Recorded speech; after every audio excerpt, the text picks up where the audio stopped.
13 seconds to go. Neighbors sends it over the line. Carey on the near wing. Lost another puck battle inside the blue line.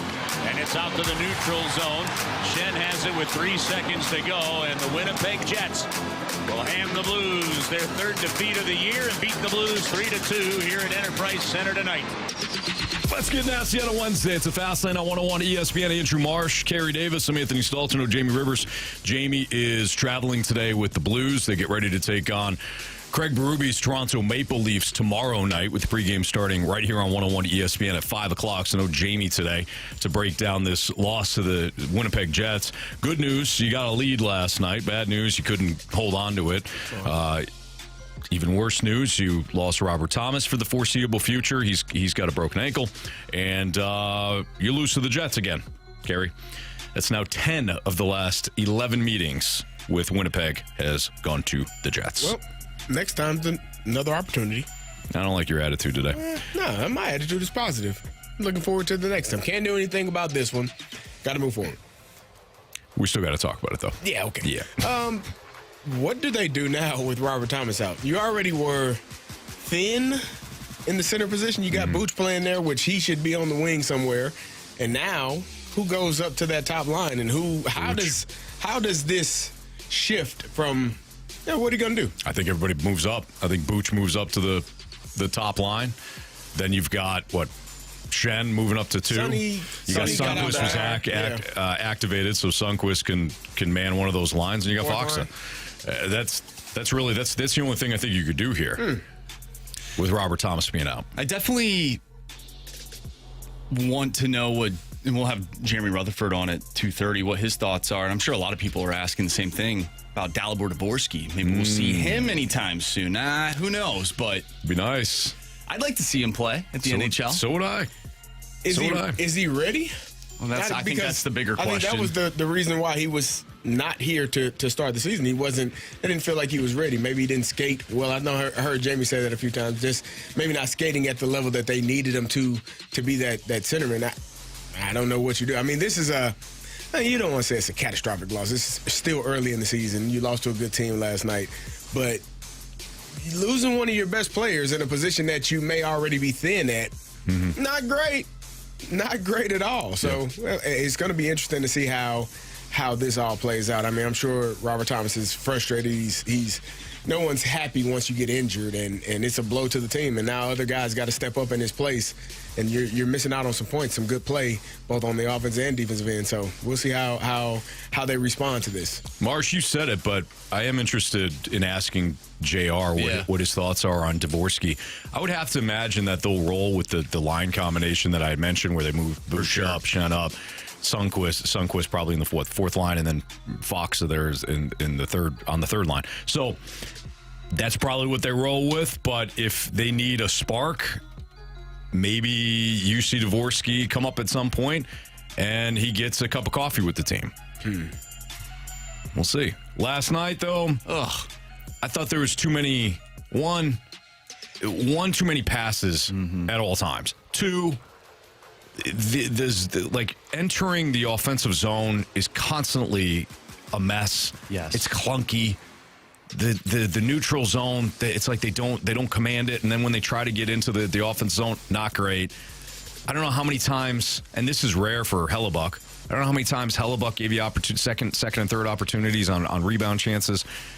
Brandon Saad scored twice off the rebound, but other than that, there was other opportunities there that were lost.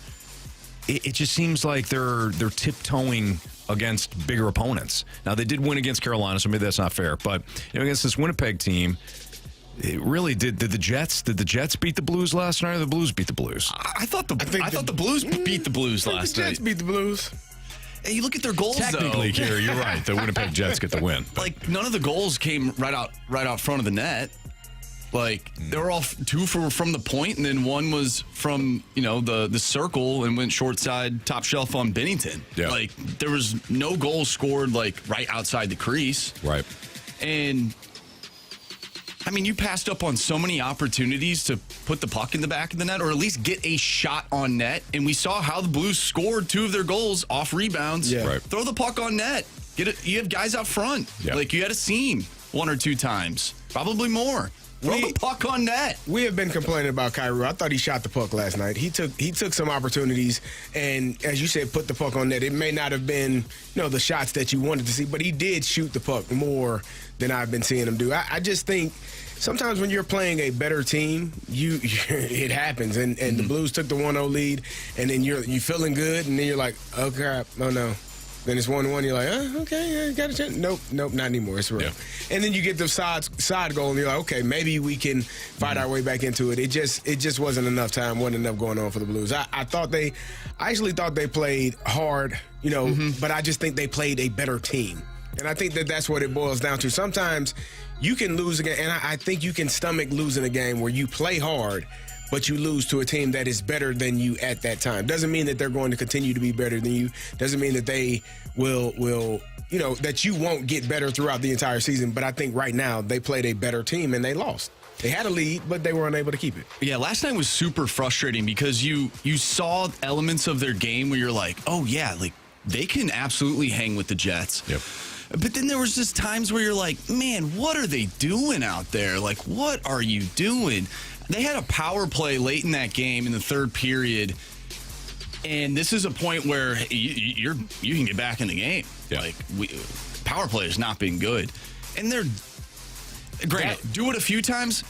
How many times are you going to dump and chase on a power play? Are you talking about the start of the second period? No, that was late in the game. I was talking about late in the third. The second period. That one was bad. That was bad. To start the second period, I was like, I honestly forgot that they were on the power play. I did too. I was at the game. I was like, oh my, I forgot we're on the power play. That's not a good thing. On the power play? That's not a good look. I honestly forgot. I'm like, it didn't feel like it was that's right. We have an advantage here. Oh, I don't know that they knew because the penalty happened at the end of the first period and it carried over to the second. I don't know if they knew that they were on the power play.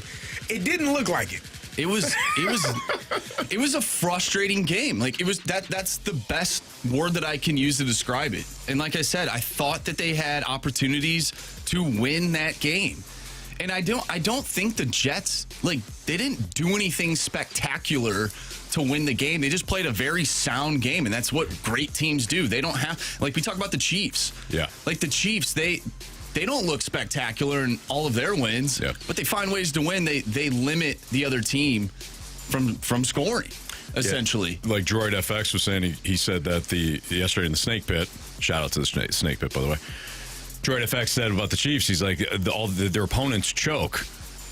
The Chiefs also give them plenty of runway to do that. It's the whole art of war theory of if your opponent's screwing up, don't get in their way. And I think that's what happened last night with the Blues, where they got in their own way, and they ended up losing. And at the end of the day, you lost 3-2 to the best team in the NHL right now. They're undefeated. Yeah, I think in some respects it's a good thing that we're frustrated. It's a good thing that we're frustrated following a loss because it felt as though that you had your opportunities. One, you had a lead, and that's been rare this season. But you had your opportunities to potentially win that game, and the third period was such a fast lane show that you wound up falling behind too much in the third period. You ratcheted back up, but at that point it was too late. Winnipeg just kind of hemmed you in. So I think it's good that we're frustrated in a loss to a good team, and we're not talking about a moral loss here. There's that's not it. Right. So moving forward here, they got a really good Toronto team. Obviously, there's revenge on the line here for Craig Berube, and you're going to have to ratchet it right back up in a hurry without your top line center tomorrow night.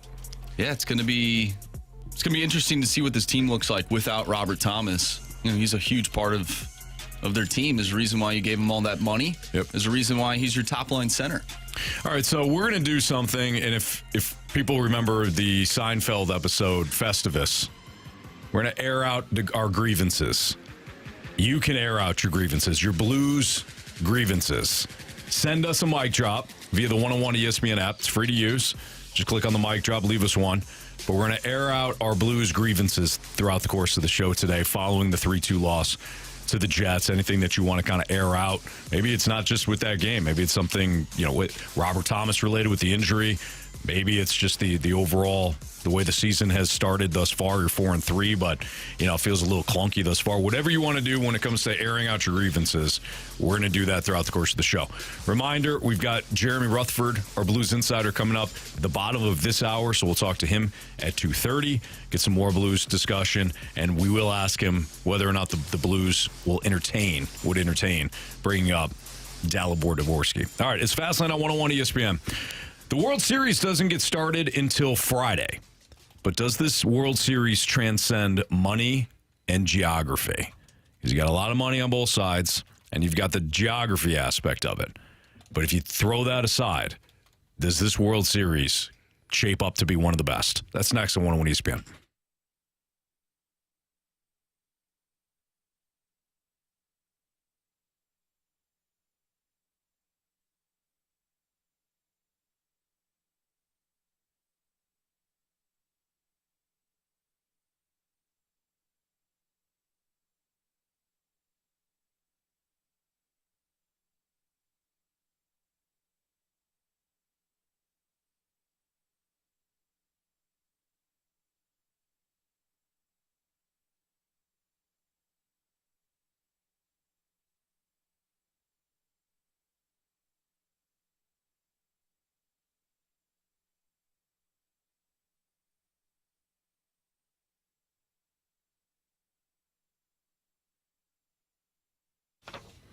I love working with the Happy Roof Company. That's because they work incredibly well with not only me as a client and their clients, but they work well with insurance companies too. If you're a homeowner, when you file a claim, sometimes it could be tricky with insurance companies. They don't grant your claim. Sometimes they do, and it winds up being a situation where you can only choose certain companies to work with. But the Happy Roof Company eliminates a lot of the paperwork and guesswork and some of the frustration because they work really well with insurance companies. For example, if you had an insurance claim get denied after you filed one for maybe some damage along your roof, call the Happy Roof Company. They work well with insurance companies, which means they can work with your insurance company to figure out how to get your insurance claim approved. If your insurance company already paid you, but you just need a roofer to come out to do an estimate, call the Happy Roof Company. They got free estimates with competitive pricing. They've got cost-effective solutions on flat roofing and metal roofs, A+ rating with the BBB, 10-year labor warranty on all shingle roofs, and they're right here in St. Louis. They've always been here in St. Louis. They don't chase storms. They don't go in and out of different markets.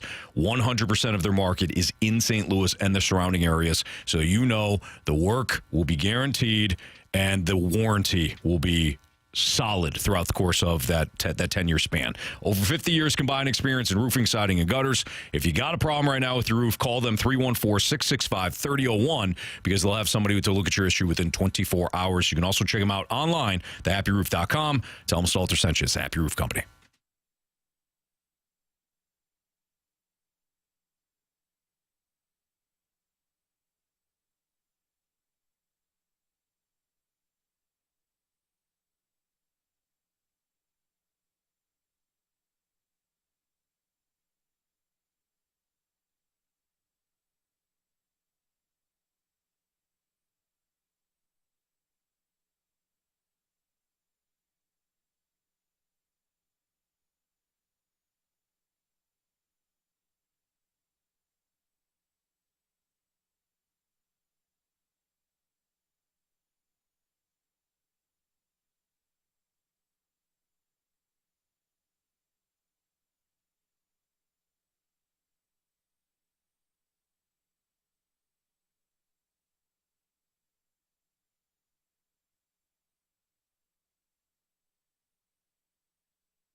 Series will get started on Friday night. Is this a World Series matchup that transcends money and geography? It's a Fastlane on 101 ESPN with Andrew Marsh and Carey Davis. I'm Anthony Stalter. So what we mean by that is you've got a lot of people that don't want to see the Dodgers and the Yankees. Yankees have a long, rich history that people either love or hate. But the Dodgers, of course, are the team that they're the modern-day Yankees where they spend big, they get all the top free agents. And people are like, hey, listen, I don't want to see two teams that spend a bunch of money and, they're the teams that win. I get it. Geography, too. Some people don't want to see the two coast teams because it's a lot of attention that's given to both coasts. But I think this is a matchup, guys, that does transcend all of that. You're talking about some of the best in the game being on both sides. Shohei Ohtani, Juan Soto is off to one of the best starts of any player in any career. That's how good that guy that kid has been. And he's still seemingly a kid, right? Shohei, Juan Soto, Mookie Betts has been one of the best players in baseball over the last couple of years. Aaron Judge, of course. Giancarlo Stanton can hit a massive home run at any point, and he's been swinging a hot bat. You've got star power on both sides. And if you like offense, neither side offers a ton of consistent pitching. Jack Flaherty was hammered in the NLCS. Garrett Cole is a stud. Carlos Rodon has been up and down. And Yamamoto has been up and down. So if you like offense, you like star power, you really can't beat this World Series, despite the fact that both teams were basically built via the almighty dollar. Well, don't worry about that. It's gonna be fun. Like, you got 5 guys that have won MVPs in their career in this game, and Juan Soto is probably going to be another one at some point. Like, he's that good. Yeah. Like, there is so much talent on this field when these two teams play, and you got the number one, you got the AL MVP more than likely in Judge, you got the NL MVP more than likely in Shohei Ohtani, and so it's going to be, I think it's just going to be exciting. I think more than anything, baseball needed this. Like, baseball needed to have the two best players playing against each other, one in which, or both, never been in this scenario, but Ohtani never even having a real playoff opportunity. Right. And now it reminds me so much of the World Baseball Classic. How many people were tuned in to watch Shohei Ohtani pitch that final inning, and I forget who he got out. It might have been, I don't remember who the 3 players were. Because it's not coming to my mind right now. I'm sure we got some people that can figure it out. But did he get Lars? I don't think it was Lars. Oh no, Lars was on his Lars team. was on his team. My bad. Yeah, who was I think that? it was Trout. Trout was one of them. Yeah, it was, and I forget who the other 2 were. Betts might have. I can't remember. But either way, everybody tuned in for that moment. Yeah, right. People wanted to see the best player in the world go against, the USA, and he did. And so now you're getting the best player, even though he's not pitching, you're getting one of the best players in the world going up against each other in Judge and Shohei and Mookie Betts, Freddie Freeman, Giancarlo Stanton, who've been playing his butt off in the postseason, Tommy Edman, NLCS MVP, huh? How about that? Like, Juan Soto doing the Soto shuffle. Like, this is what makes people excited to watch the game. Nobody wants to watch the version where, don't flip your bat and don't do this. Stop it, man. Tune in, watch people hit the ball really, really far, watch players make diving catches in the outfield, watch players go deep in the hole and throw people out from shortstop to at first base. Like, watch all of that. Watch Mookie Betts be the stellar athlete that he is, that could have probably played multiple sports and made it to the next level. Like, watch it. This is what I know. This is what baseball needed. It's what they wanted, and you're going to get to see some of the best players in the world play the game. So I got it for you. Betts grounded into a double play. There you go. And Trout struck out. Yep. Swinging. Thought it was Betts, and I knew it was Trout. Yeah. Like, that's what you want to see. Yeah, that was great. It was an outstanding moment. Like, if you're not excited to watch this, I don't care who your team is. Like, I'm a Cardinal fan. I don't have a dog in this race. I'm not rooting for either team. I just want to see good baseball. I want to see two teams play. Somebody hit a ball really, really far, and somebody win and somebody lose. It's going to be fun. I think this it feels like a tweet. This text from the Air Comfort Service text line, I think it kind of sums up how people are feeling. But from the 636, it's like watching the T-Rex versus Indominus Rex in Jurassic World. It's the old bad guy versus the new bad guy. Definitely. And I wonder if that's what it is. It's one thing to spend Great documentary money. too, Texter. Nice job. I didn't like that documentary myself. But You like that documentary. I did. You're right. Like You're right. the end. I didn't like the third documentary, or I guess the sixth. But I wonder if it is just because these two teams are the bad guys. Like if the Phillies were in the world, the Phillies spend money. They spend a lot of money. Right. But for some reason, there's something about the Phillies that you can kind of gravitate towards. For whatever reason. Maybe that's just my opinion. I'm sure there's other people that don't like the Phillies, but sure. I wonder if it is because two big bad guys, they've been the bad guys for as long as we can remember. Right. I don't want to, who am I rooting for? Or am I rooting at all? Am I just watching? Just watch. Just enjoy superstar athletes. But I do think that there's a lot to that. Let's talk about our viewing habits. When we're not watching sports, we're watching either it's TV shows, documentaries, movies. We need drama. We need somebody to root for. We need somebody to root against. I've been saying that for years. You need a protagonist and you need an antagonist. Yeah. There's a reason why, when it was only plays, you had somebody to root against, somebody to root for. Hero in the end went. This has been the formula forever. And I think that this matchup is interesting. Like the texter said, who are you going to root for? I hate the Dodgers. Give me the Yankees all day long. But people are so ingrained to hate the Yankees because of the way they have spent that might feel a little dirty. Well, and to me, this is just how I feel about the World Series. I don't want the Dodgers to win because they are the National League version of the Yankees. I don't want the Yankees to win, though, because they already have the most World Series, and another one just puts them that much further than the Cardinals. That's just kind of how I look at that. Right. And but what's funny about it is both teams have very likable players. And there's a few that you might not like. Maybe you don't like Jack Flaherty because of whatever happened here in St. Louis, whatever. But you like Tommy Edman, right? But to me, there's a lot of likable players on both teams. I like Aaron Judge. I like Juan Soto. Yep. But I hate both fan bases. Is that what it is? Do you hate the fan base? Maybe. Do you hate the team? What is it?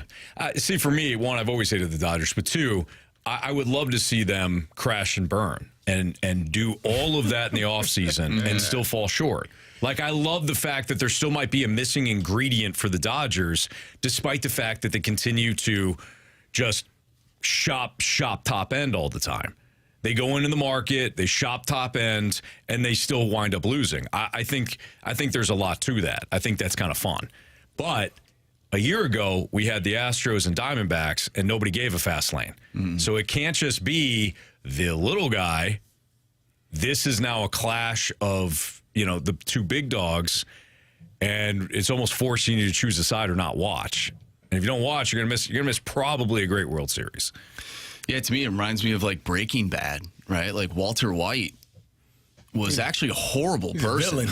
He was a villain. He's a horrible person. Kind of like Rose in the Titanic. She just wound up being a real, what. But real awful person. Throughout Breaking Bad, I was rooting for Walter White, knowing that he was a horrible person because the person he was going up against was even worse. It's the anti-hero. But now it's who do I decide to root for here? Saul. Judge. Better call Saul. Stanton. You do root for Saul, even though he was he was too much too. He was a goofball. I've never seen it. You're missing out, Anthony. I know, I've been told gotta watch it, and then you gotta watch Better Call Saul. All right. Yep. The 6-1 hate is wondering, actually wishing that he was listening to a St. Louis sports radio station and not the mothership. We're talking about this horrible World Series. I don't know what the 618 wants us to talk about. I don't either. Cardinals bullpen in the offseason? We talked about the Blues to start the show off. If you didn't hear that, you can go back and check it out via the Dobbs Tire and Auto podcast. Ooh.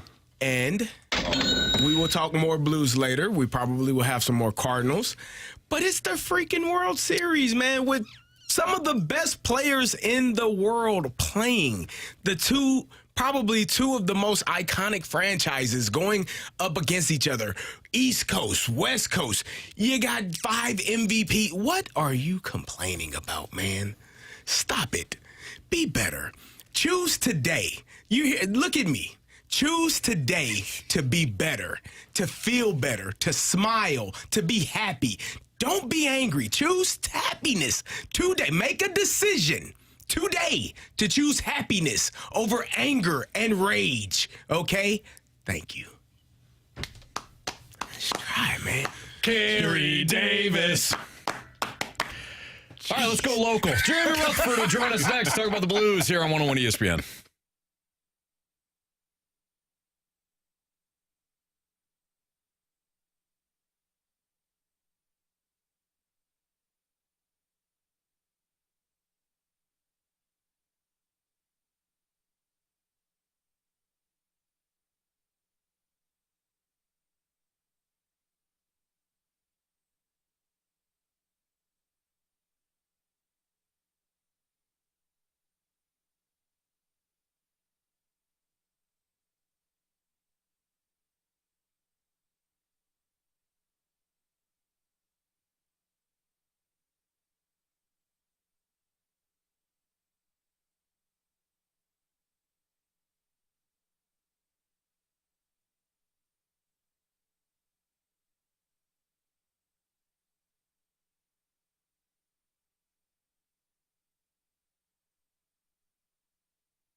101 ESPN Sports Center.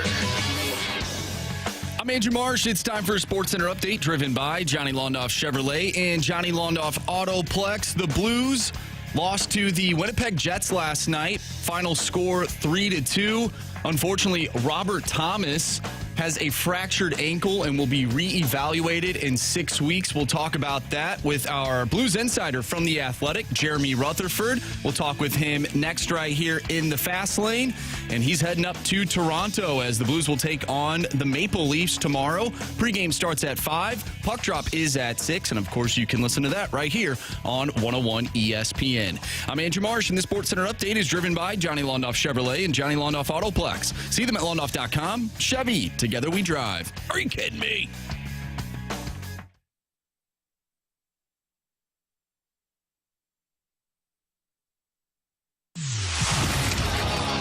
It's time for the Rutherford Report on 101 ESPN. Anything you folks want to know about the fascinating world of pro hockey, here we go. It's Fastlane on 101 ESPN. Blues fall last night 3-2 to the Winnipeg Jets. I almost said New York. Almost said New York Jets. You know, last week I said New York football Jets, and everybody's like, somebody on the text line was like, why did you say football? It's a Giants thing. And look what I just did. Yeah. Blues fell last night to the Winnipeg Hockey Jets. Mm-hmm. Carey Davis, Andrew Marsh, Anthony Stalter, and we go to our 101 ESPN celebrity line where we've got our guy, Jeremy Rutherford of The Athletic. What's up, JR? Anthony, I've done it too, buddy, so you're not alone. I was way deep in the fantasy football for years. Thanks for the no points, Carey. But I was deep into the fantasy football, and at one point I wrote a story in The Athletic, and instead of calling them the Carolina Hurricanes, I called them the Carolina Panthers. It happens. It happens. I did that a couple weeks ago. Did you? Yeah. Hey, JR, before we get into the Robert Thomas injury, let's talk about last night's game. What do you think went awry in the second period? Yeah, I just think they fell apart a bit. We've seen that in periods throughout the young season here, just not doing enough. Like, if you're going to focus on some areas, you can talk about the lack of scoring, but it starts with getting the puck into the zone, and I don't think the zone entries have been very good. The forecheck comes and goes, and then the offensive zone time obviously isn't there. I do think that they put some shots on net last night. We did see Saad score on a rebound, so I think they're getting more bodies to the net. I just think that they need to continue to have that shot mentality, which we didn't see with about 5 minutes to go left in that game, down a goal, a chance to put the puck on net. So that's one of the things. But, they were looking for a better first period and at least got that. So you kind of take that move on here. So we do have to talk about the elephant in the room, and that's the injury to Robert Thomas. What goes on now? What happens? Who replaces him? Is there any discussion of Dvorsky maybe coming up? I know it's still soon, but how does this all play out now that Robert Thomas is going to be out for at least 6 weeks? Yeah, Carey, tough news for the Blues. I do think that this is the player that you can ill afford to lose. I mean, obviously Jordan Binnington fits in that category too, but you do have Joel Hofer who could step in. Defensively, I think you got a Parayko, you got a Broberg, you got a Falk. Guys can step up. But this team, I think, hurts at center, and especially a number one center with the skills that Robert Thomas has. So what they did today, and I'm sure you guys have talked about it a little bit, Braden Shen will be, quote-unquote, top-line center. He's between Saad and Neighbors, and then Buchnevich will stay at center. Again, the lack of depth at the position a little bit, especially in the top six, kind of shows there. And then you have Holloway. So that's the move there. Dylan Holloway, who's played some on the wing, is going to slip into the middle and play that third-line center spot. So as far as Dvorsky goes, I did touch on that a little bit with the team today, and I don't think that's the option, at least right now. I think, similar, I take it to the Cardinal conversation. You don't want to toy with these guys. Let them get their feet wet. There's a reason he went down. He wasn't ready. Get that seasoning. Come up when you're ready. No sense in forcing Dvorsky now just because you have the Thomas injury. Okay, let's unravel that a little bit more, JR, because I completely understand it, but what's a scenario that you could see the Blues bringing up Dvorsky? Like, what would have to be multiple injuries, or do you think that lack of performance and them just needing a spark could do it? Yeah, and I want to say first that watching him in camp a little bit kind of changed my mind a little bit. Like, this is a retool, and I've said play bold, dude. Play, if Dvorsky looks good in camp, play him. Mm-hmm. I still think that they need to give these young guys the opportunity at the NHL level. But just watching him in camp, he wasn't quite ready. And I think to, say that to him and to send him down and then to call him up 2 weeks later because of the injury, it's just kind of a yo-yo situation. So what would it take to see him? I would think that it would take, just the Blues options that they have, Shen, Buchnevich, Holloway, Faksa, just not getting the job done. Blues aren't scoring 2 or 3 games a week in a row, can't find goals, and Dvorsky tearing it up in Springfield. And let's keep in mind, they haven't played a ton of games in Springfield, so it's not like he's already gone down and gotten a lot of quote-unquote experience at the American Hockey League level. So there's nothing really, even a sample size, to say, hey, he deserves it after what we saw in camp. So Dylan Holloway was drafted as a center, if I'm not mistaken, but has been playing primarily wing. Is he able to fill that void that now that everybody has to move up a line? Yeah, I think so. And I think 2 things, Carey. Talked to Bannister about Dylan Holloway at center a couple weeks ago, and he said the team actually likes him better at center, but they were kind of forced to play him at the wing with the situation that they had so many bodies, and they did have their centers with Thomas and Buchnevich and Shen and Faksa. So Holloway left to play on the wing. But I talked to Holloway, too, today, and he said that he's looking forward to it. He just feels like you can get in the game where you get your touches playing center. So I think he's definitely somebody who can at least handle this. We'll see, given a couple weeks, month, with as long as Thomas is going to be out. But I think Holloway is a guy that you're not necessarily worried about playing in the middle. Jeremy Rutherford is our Blues insider with The Athletic. He joins us right now on 101 ESPN. Jake Neighbors got himself a contract extension yesterday, JR. Why now? Beers on Neighbors, right, Carey? That's right. Indeed. Yeah, 3.75 for each of the next 2 years. I'd been kind of talking to Jake off and on about whether there were negotiations, and there hadn't been up until Doug Armstrong told us yesterday, it was about a week ago, that started. I think that when Doug said this past offseason that there was no rush, we wanted to see him prove it again. I think that line of thinking is totally understandable. But Doug made a good point yesterday when he said, for a guy who goes out and plays the physical game that Neighbors plays, standing in front of the net, look, you see Robert Thomas is out for 6 weeks at least with this fractured ankle blocking a shot. That's Neighbors. He's in front of the net. And do you want to go do that in front of the net if you know you can get knocked out for 6 weeks and then, hey, the numbers aren't going to be there? How do I get my contract next year? I think what Doug Armstrong did was take that out of the equation, say, hey, here's your money for the next 2 years. You earned it. Go play your type of game. And now you can see Jake Neighbors do that. Another injury that popped up yesterday was Nick Leddy. Have you had any discussions as to how long he's going to be out and what that injury is looking like? The only real update is that Drew Bannister said today he is traveling with the team. So this is a long road trip, and typically even when a guy is injured and close to coming back, they'll go on the road trip because, A, you can get the rehab, you can skate with the team, you're not back by yourself here in St. Louis. So I don't think it's a surprise that he's going on the trip. And then I go to the one thing that Bannister said a couple days ago is that you might not see him on the ice for a few days or a week or however long, but once he gets back, he's going to jump in the lineup. It's not going to be a situation where you see him back with the team and he's skating for, a few weeks and it takes that long to see him in the lineup. So that's the latest on Nick Leddy. Jared, before we let you go, we know you chatted with the Chief, Greg Berube, as the Blues take on the Maple Leafs. How's he doing? And as he looks back at his time in St. Louis and a year ago, what are some of his reflections? Yeah, it was fun 20-minute conversation, Anthony. I asked him about what it's like to coach the Toronto Maple Leafs, and he said it's fun. He loves doing it. It's what he thought it was. There's so much, I guess, criticism of that core foundation players in Toronto, the Marners, the Matthews, those guys, because they haven't gotten it done. And he said, listen, these guys got heart. They come to work every day. It's fun to see behind the scenes that these guys want to win. But he admitted it's going to be emotional tomorrow to see that blue note. He talked about the Stanley Cup and, what that logo means to him. And I'll leave you guys with this. I said, Chief, you're coming to St. Louis in a couple weeks with the Toronto Maple Leafs. What's that going to be like? I'm sure that's going to be a pretty nice ovation. And I said, are you sure you're not going to tear up during the video tribute? And he said, that's not going to happen. I believe that wholeheartedly. JR, yeah. JR, you mentioned you didn't get any fantasy football points. I mean, we can still take up a grievance with Bruce Arians whenever you're ready, because I got a bone to pick as well. So, yeah. Yeah, no, and I was feeling you when you were saying that you were finding out on Thursday and Friday that they said Davenport's going to get the third downs and you're not going to get them. I was like, come on, that's where I'm getting my touchdown from David. I was hot. Jared, we look forward to reading the piece of with you and Craig Berube, and certainly look forward to a fun night in Toronto too tomorrow night. Thanks for joining us. Sounds good, boys. See ya. All right, that's Jeremy Rutherford at JP Rutherford on Twitter. If you want to give him a follow, I'm sure you already are if you're a Blues fan.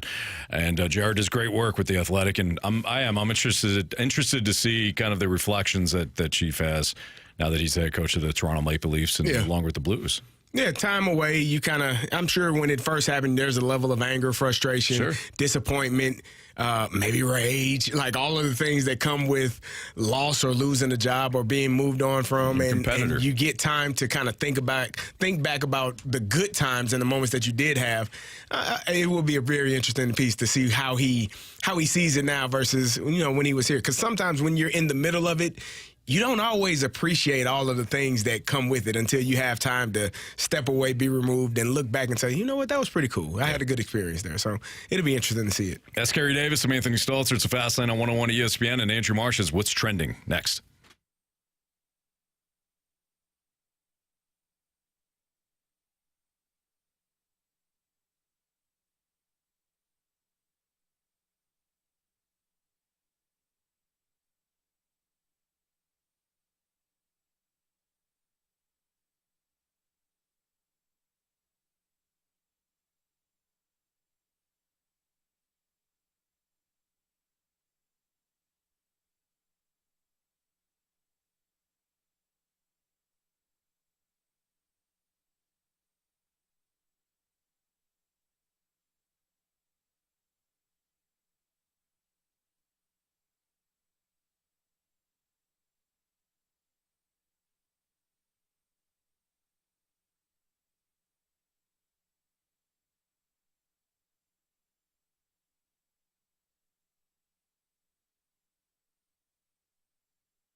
It's time to find out what's going on in the sports world with What's Trending Now. Brought to you by Goodwill. Donate a car and get tickets to the St. Louis Cardinals.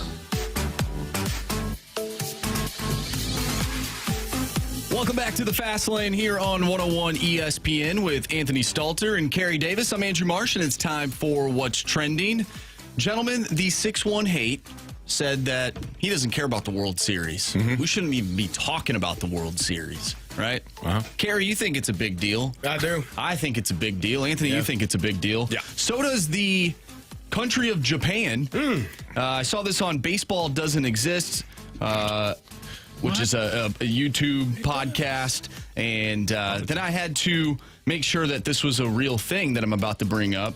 So I looked it up on the internet, and I did find it on Anime Mojo. And you're probably, well, why are you talking about anime? Well,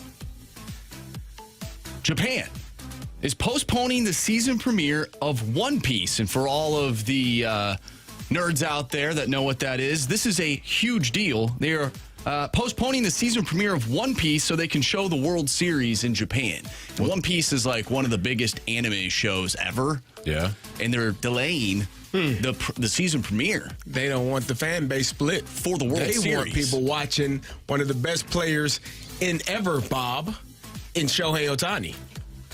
Because it matters. You got think people this all is a over the smart world move. watching this, man. Yeah. Yeah, tell me this ain't important. The ratings are going to be astronomical. Yes, they they are will be. going to be amazing. Baseball is so happy. They are thanking the baseball gods, actually. They are excited about this matchup. Couldn't have been better. Even if it's a clunker, so what? Because It you're won't going to be. watch just in case something happens. It won't So- be. There's going to be some big moments. You talk about the baseball gods. I wonder if the baseball gods look at this matchup because everyone's so excited for it and see, you paid for your talent. We're going to make sure it looks like a piece of crap on the field. We're going to have maybe some 2-1 games. Oh, man. Pitching's going to dominate. So I haven't seen the game one total. Typically, playoff totals are as low as 6.5 or 6. It's going to be 8. They range about 7.5, like 7.5. You think 8.5? At least. Even with Garrett Cole? Yeah, That would- because that- he's not going to pitch the entire game. That would tell us a lot. It's 8.5. Is it? Yep. You were right. That was a guess. Garrett But Cole that sounds versus about right. Jack Flaherty in game one. How do you not like the Yankees there? It's game one of the World Series, and you have Garrett Cole taking the mound It's in against LA, right? Jack Flaherty. You know what I mean? I think in LA? I'll like it until Garrett Cole gives up like 3 solo shots in probably like the 4th inning. You watch your mouth, and you bite your tongue. Yeah, Jack Flaherty's going to pitch a gem in game one. Is he? He is. He's going to be the MVP, the World Series MVP. No, he's not. 1-4-7. That's what he's going. Yeah. And people in Cardinal land are going to be upset. I've already got my bet the board for Friday. Yankees plus 105. Go ahead and write that down. Write that down, Dan. Write that down, Dan. All right. All right, I'm excited. Guys, what do you think of LeBron James and Bronny James stepping onto the court together last night? CD, I got two distinct feelings on this. As a father, I think it's really cool. As a father to watch that's really neat. Ken Griffey was there. Ken Griffey Jr. was there. They'd made a plan that if this ever happened, no matter where it was, they were going to go. And I think that's really cool. So as a father of, 2 boys, really neat moment. As a sports fan, this like has felt forced upon me.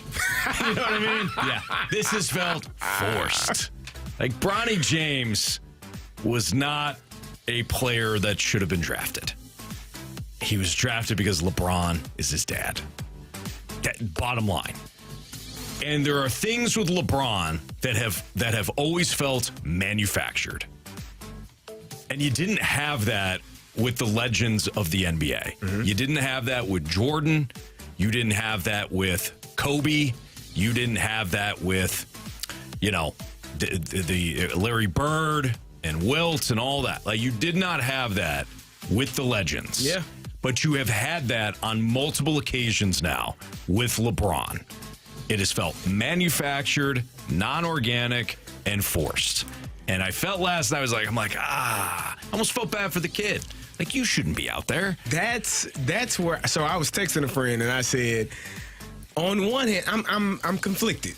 On one hand, I'm like, this is kind of cool. This is really awesome. You get to go to work with your son. Your work is playing in the NBA, and your son is right there with you on the court. Pass you the ball. It's really cool. It's really cool. Give and go. On the other hand, I felt like I was watching nepotism live and in color. Well, it felt that way because you were. And then I was conflicted with that because we see nepotism in every aspect of the world. 100%. Like, we see it in all different facets, in different jobs, and different workforces. It's everywhere. So how can but I think the problem is with that nepotism, there aren't millions of people watching. Mm-hmm. Like, you work at, we're standing here right across from Land Rover. You're the CEO of that, and your son gets a job or your daughter gets a job. They may not earn it, but they're your child, and you say, hey, pay them $100,000. Giving you an opportunity. Yeah. It's nepotism, but right. but nobody's going to see that except for the people that are in the watching. building, right. Yeah, in there. We're watching it, and then I had another level. I felt like how you felt. I felt bad because I watched Savannah James at the game as well, who it's probably a really cool moment for her, watching her husband and her son. And then I thought about all the mean things that are going to be said about her child. Yeah. This guy is not good enough. What is he doing? And now, as a mother and as a parent, watching your child be hit over the head verbally on the internet, I felt dirty. So I went through a range of emotions, very in a 3-minute span. Because that's didn't play that long. It was 3 minutes, 2 minutes and 41 seconds. I went through a range of emotions. I was like, oh no, it was a lot. So that's perfect. Yeah, that's exactly how I felt. Last night was a photo op. It was. It was a photo op for the James family. Yeah, that's exactly what it was. I mean, if Bronny's not good. No, if Bronny was his dad, different story. Like, holy crap, this is a cool moment. Yeah. Like Ken Griffey Jr. was he was better than his father. Than his father, right? His father's a really good baseball player. Barry player. Bonds was better than his father. Yeah, Bonds was legend, Yeah. But then I liked it again at the end where he was like, I've taken so much away. I've missed so many things with my family, talking about LeBron, that I get to share this moment with my son. And then I was like, it was well said, but that's when I started feeling like, this is forced. It's forced on me. I actually think I think his younger son is actually pretty good. Like the younger Bryce. one. Yes, he's like Jerry Rice. No, Bryce. Oh, Bryce. And not Bryce Young, who's actually going to be starting again. Should be. But speaking of NFL, before we move on, how about DeAndre Hopkins? Let's talk about it. I also want to ask you guys, what other trades you want to see in the NFL, the National Football League? DeAndre Hopkins traded to the Chiefs this morning. What does it mean? Super Bowl. That's next on 101 ESPN.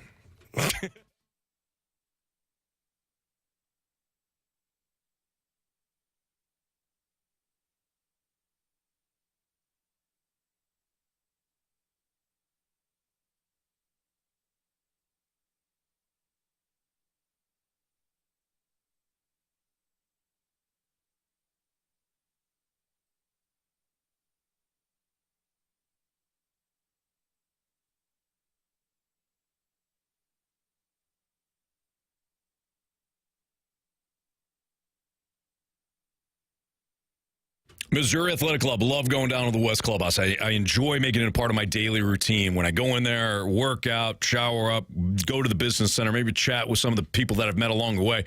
But I also love looking at their board at the Missouri Athletic Club with various things that they have going on, including trunk or treat for the family this month, whether it's, going to various Thanksgiving or Easter, Christmas things. They've got something for the family each and every month. And when it comes to the downtown location, many speaker series that they have, the Blues hold events there, Cardinals hold events there. Everything is always top notch at the Missouri Athletic Club. That's Miami C.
So as Marsh said in the wrap-up of what's trending, DeAndre Hopkins traded from the Titans to the Chiefs. What does it mean? Well, of course, means a Super Bowl ring for DeAndre Hopkins. You wanted to see the Chiefs get a wide receiver. They did need one. And they got one. And they got one. In Diop. They did need one, and they did get one. I'm not going to argue with that at all. It's very surprising. You still don't like it. You said get a wide receiver, I'll get on board. They got a wide receiver, you're still not on board. No, I am on board ish. They needed one, ish. Okay, here's what this means though. One, it's an improvement over Juju Smith-Schuster. That's number one.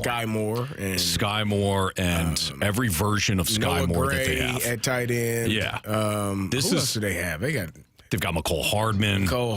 They've got Xavier Worthy. They've got Xavier Worthy, a true speed threat. Travis Kelce, and then a bunch of Jags. Let's just be honest. With all due respect, like Jags, did they trade at an NFL level? Not the Jaguars. Evan Ingram or no. Oh. Maybe Christian Kirk at some point, but no. Your mom's boyfriend's in the state because the Baltimore Ravens exist, Anthony. They do. They're going to make it to the AFC title game. And no further. But when it comes to DeAndre Hopkins, this is an elite route runner. He has never been a speed guy. He has never been somebody to take the top off of defense. That's not what he does. He wins on the ground. He's basically Amari Cooper. Somebody that gets open, and then when you throw him the ball, even when he's covered, strong hands wins the conflict. Like that is DeAndre Hopkins. They need somebody like this. They need somebody that's going to win despite Andy Reid not drawing up plays to get him open.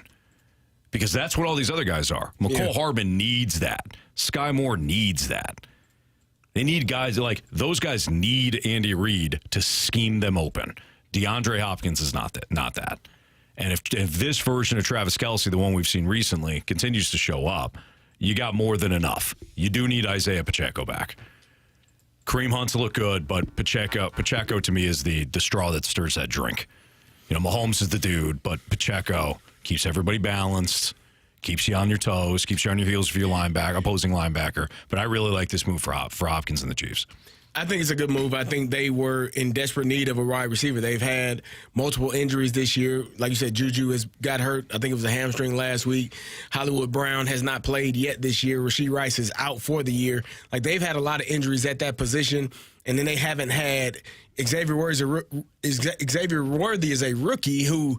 Yeah, he's fast. He does a lot of things in terms of, end arounds and reverses, but really getting him up to speed in terms of the actual passing game and running routes correctly is probably going to take some time. And the same thing can be said with McCole Hardman. He's a speed guy, but not really a technician in terms of running routes. DeAndre Hopkins is a guy that catches footballs. Doesn't matter where you throw it. Doesn't matter who's up against him. Doesn't matter where the defensive back is. He's going to get open. He's going to catch balls. He's going to make those contested throws. He's going to catch those passes that are contested. So I think it's a great move for them. Is it the move that puts them into being a champion? And again, they are the only undefeated team left, right? They haven't looked like it. They have not looked good. And I know yesterday someone said, well, the Chiefs play the game and other people mess up. They do. That's been their MO. I said that earlier. I thought someone said it yesterday. How could you do that to me, Carey? Someone said it yesterday in the Snake Pit. Droid FX in the Snake Pit said that the other teams choke. The Chiefs don't. The Chiefs don't win. I was trying to give credit where credit is due. And so I know that's been the case, but as you start playing better teams, those mistakes are less likely. And the Chiefs are going to actually have to beat some teams as opposed to teams beating themselves. So it's a good move for them. Great job getting a receiver, which you needed. But I don't know if it's the move that makes them definitive world champions after that.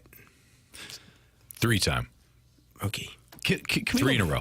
Go back to that Chiefs conversation. What do the Chiefs do to make other teams look bad? What does Patrick Mahomes do to make teams look? I'm talking about specifically this year. Sure. I don't know what his third down numbers are. But anytime the Chiefs absolutely need a play, Mahomes seems to make it. Whether it's by last week he made a play where he was going for a first down, stuck the ball out, realized he had more real estate along the sidelines, tiptoed the sidelines, and went another 20 yards. That's the NFL's fault. Either way, Because they don't allow him to be hit. Yeah. I agree.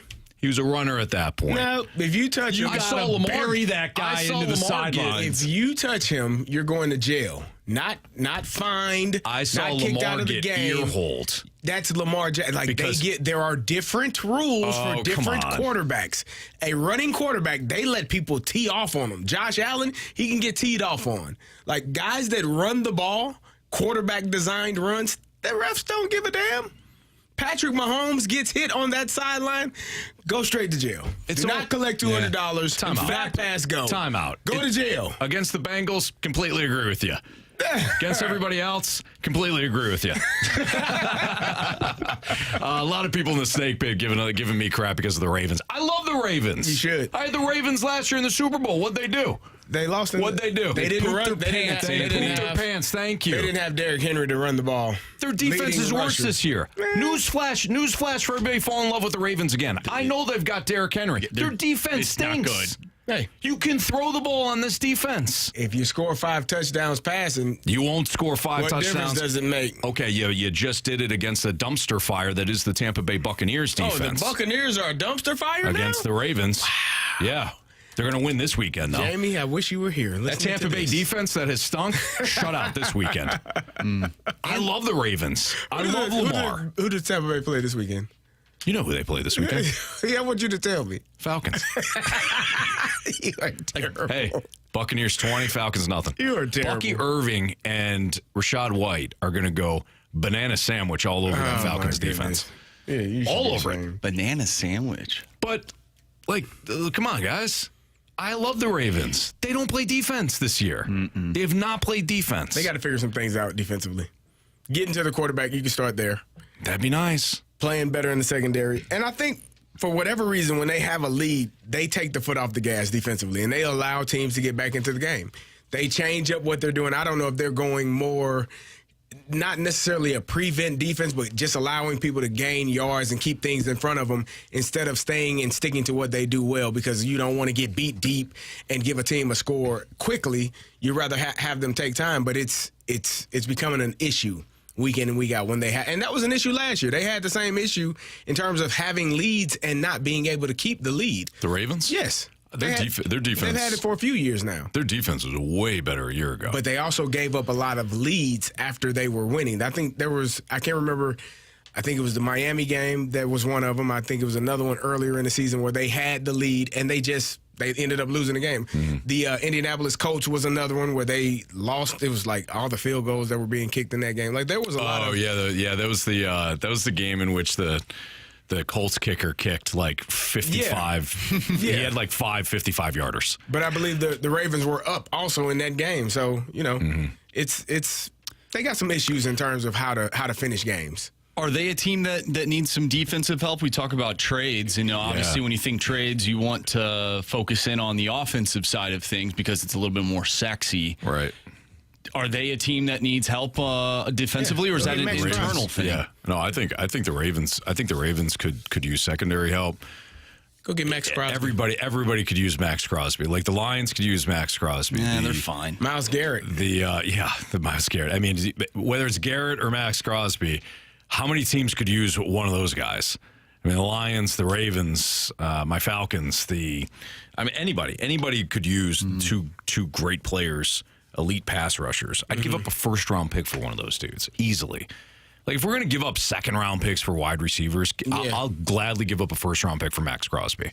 I know that probably sounds idiotic to most people, but when that dude is still humming in the fourth quarter and you can't block him, he's an absolute difference maker. And then all of a sudden your secondary looks a hell of a lot better too. I was listening to Michael Lombardi's podcast. He does the GM Shuffle, and he was killing the Falcons secondary. They can't rush the pass. Their secondary sucks. Well, it's one and the same. No, he's normally right. He hates the Falcons because his boy is Bill Belichick. And the Falcons didn't hire him. But he was saying they got no pass rush and the secondary sucks. The secondary doesn't suck. They can't get to the passer. Geno Smith had 42 minutes to throw the ball last week. And you go back on most quarterbacks, everybody's got in an enormous amount of time. So I would give up a premium draft pick for a stud pass rusher. So I would love to see Max Crosby get dealt. I would love to see Myles Garrett get dealt. Anybody else for you guys? Cooper Kupp? It's going to be interesting to see where he goes. Pittsburgh Steelers need a receiver. There you go. Yeah. Christian Kirk, not that he's on the same level as the other guys we mentioned. Your former wide receiver, Deontay Johnson. It was weird that they traded him in the first place. I don't think he comes back to Pittsburgh. No. But I think he wanted to be traded. You know what? After watching a couple of those plays, it was a play. I think it was against Cincinnati last year or Cleveland. Oh, he has a thing for dropping footballs. Well, he's the king of business decisions. Yeah, it was bad. He didn't block for Jalen Warren the one time, remember? Yeah, I know. It was one where he fumbled. I think Najee fumbled or the ball was on the ground. He just was standing there walking I ain't getting back to the huddle. You get that. Yeah. The old Cam Newton. Yeah. That was bad. That was terrible. You got to stick your arm in there. Super Bowl. You got to stick your arm in there. In a Super Bowl. You got to. That was bad. Terrible. I got a text from 314. Banana sandwich is what my mom packed in my lunch in Catholic grade school during Lent. There you go. Never had a banana sandwich. You ever have a banana peanut butter sandwich? Oh, yeah, I have. Yeah. With some honey? With some honey? It's unbelievable. Yeah. Yeah. Well, you didn't say banana peanut butter sandwich. You said banana it sandwich. gets a little wordy. Just bread and bananas. It just gets a little wordy if you say he's going to go banana peanut butter sandwich on everybody. Banana PB&J. It's not bad. All right, it's the Fast Lane on 101 ESPN. Nate Noel out for Mizzou this weekend. Running game hasn't been a problem, but what else is missing from this team? We'll talk about it next on 101 ESPN.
Mizzou will be without its top rusher, Nate Noel, this weekend against Alabama. He's dealing with a foot injury, so he's out. Wait, Carey, what do you think the disconnect has been on offense this year? Like, what do you think it's been missing? Because we came into the year thinking, well, Cody Schrader, the backbone of the offense last year, he's gone. The running game has not been the problem. Well, I think for me, it's always interesting that, we just automatically assume that things carry over from year to year. It's going to be a different year. It's going to be a different feeling, a different vibe. Players are different. You're never the same team as you were the year before, even if you have a lot of the same pieces. And maybe I said this at the beginning of the season. I said this in the offseason. The running game can be the same in terms of numbers, but what you miss in Cody Schrader it's immeasurable. Like, there is no number to quantify exactly what you're missing with that, because that young man, to me, was really the heart of that offense, of that team. He was able to run the ball. He was able to catch the ball out of the backfield. He was able to block. He did everything, and he did not come out of the game. So there's consistency there. There's a person that, for 60, 70 plays a game, he's right here behind me. I know my backside when I'm dropping back, if he's blocking to the left, is going to be protected from any blitzing linebackers. There were a lot of things, and I don't know if it's as simple as saying, well, Cody Schrader's not there. I don't know if it's as simple as saying that, because a lot of the other pieces are still there, and the numbers in terms of running feels the same. But I just think that part of your offense has changed. And then you also have to remember that the teams study you in the offseason. They know what you like to do. And if you don't get better, if you're not also evolving offensively and doing things better, teams are able to say, yep, we're lined up in this position. This is what he's going to run. One of the players that I always talk about as being one of the smartest defensive players I've ever been around in my life is Troy Polamalu. Because Troy could tell you based on down and distance and formation what play was coming. Like, he studied that much film. Oh, receivers 2 yards inside the numbers, 3rd and 7. Okay, he's running this, and would probably be right like 85% of the time. Like, it's that, and that's what coaches do. They spend the entire offseason game planning, studying, figuring out what you do well that allows you to have success, and then they figure out a scheme to stop it. And it feels like that some of that has taken place. Like, teams are scheming up and understanding what Mizzou does well. Now it's your job as an offense to figure out, okay, what's the next move? How do we change that or level up past that part to get better? Yeah. And I don't know if they have gotten to that part yet. You also used a term the other day. I think you were describing maybe the Steelers, but it's complementary football. Yeah. I don't think Mizzou has played complementary football this year. I don't think they've been strong in all 3 phases of the game most of the time. Whether it's their offense that has struggled, whether it's their passing game this year, whether it's not protecting Brady Cook, whether it's the Brady Cook not getting the ball out on time and in rhythm, whether it's not being able to run the ball effectively later in games when you have a lead, whether it's your defense stepping up because your offense is it's sputtered.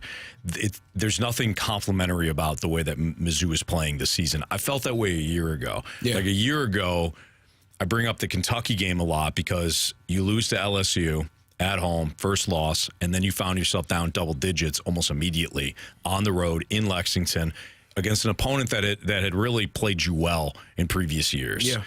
So what happens?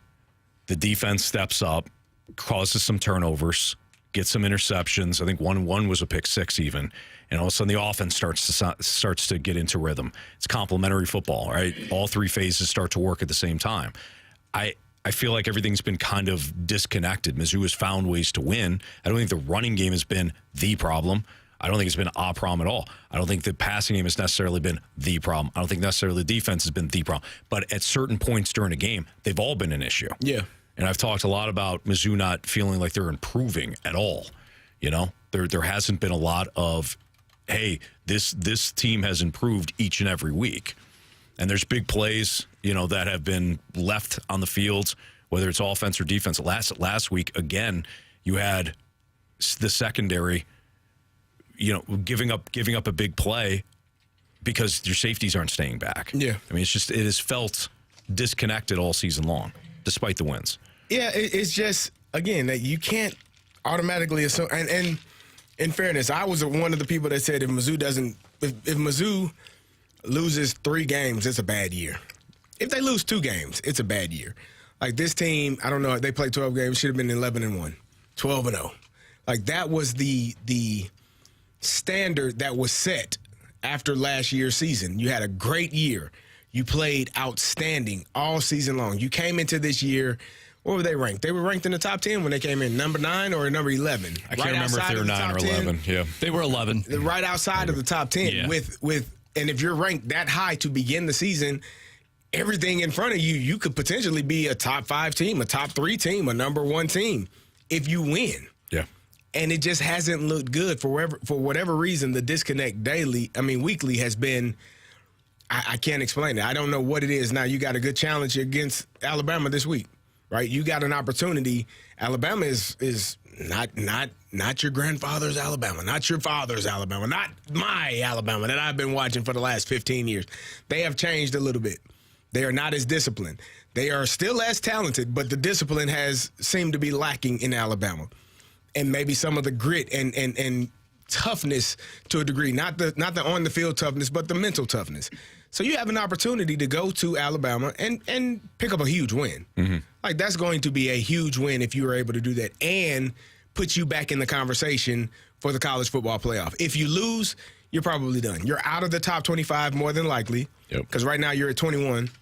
You lose that game, you're probably out of the top 25, and there's probably no path to get back into the college football playoff. Yeah, I agree.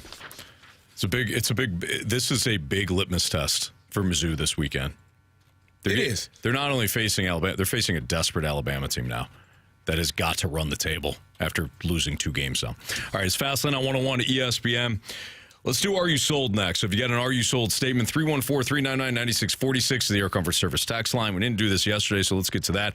Plus, don't forget, we are taking your mic drops. We're airing our Blues grievances. Think of Festivus from Seinfeld. So if you have any grievances to air out with the Blues, send us your mic drops, and we're going to do that at some point throughout the show today. But Are You Sold is next.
101 ESPN Sports Center.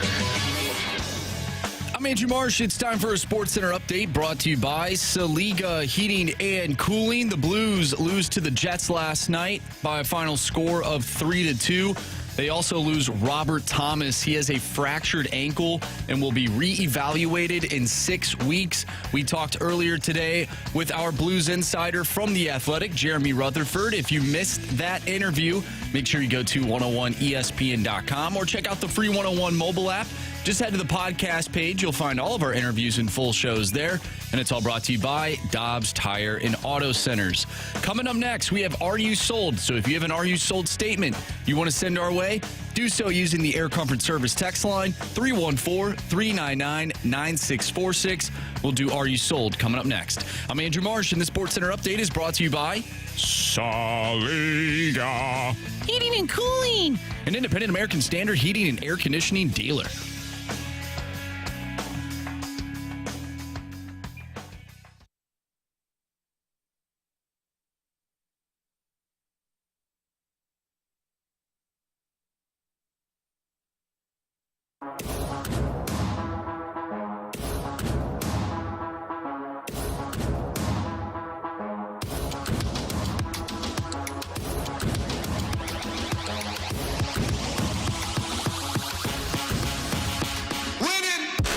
Let's play Are You Sold here in the Fast Lane on 101 ESPN. This is when you, the listener, can send in an Are You Sold statement. Carey and I will debate it.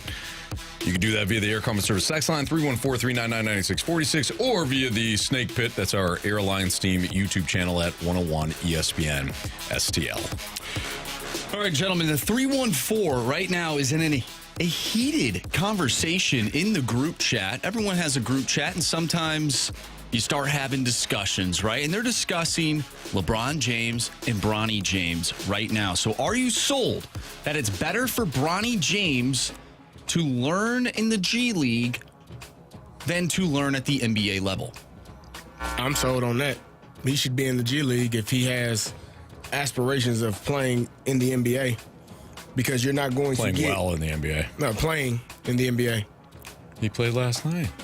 Anthony barely played in college. Anthony, playing in the NBA. If he wants to play in the NBA. I guess hard, man.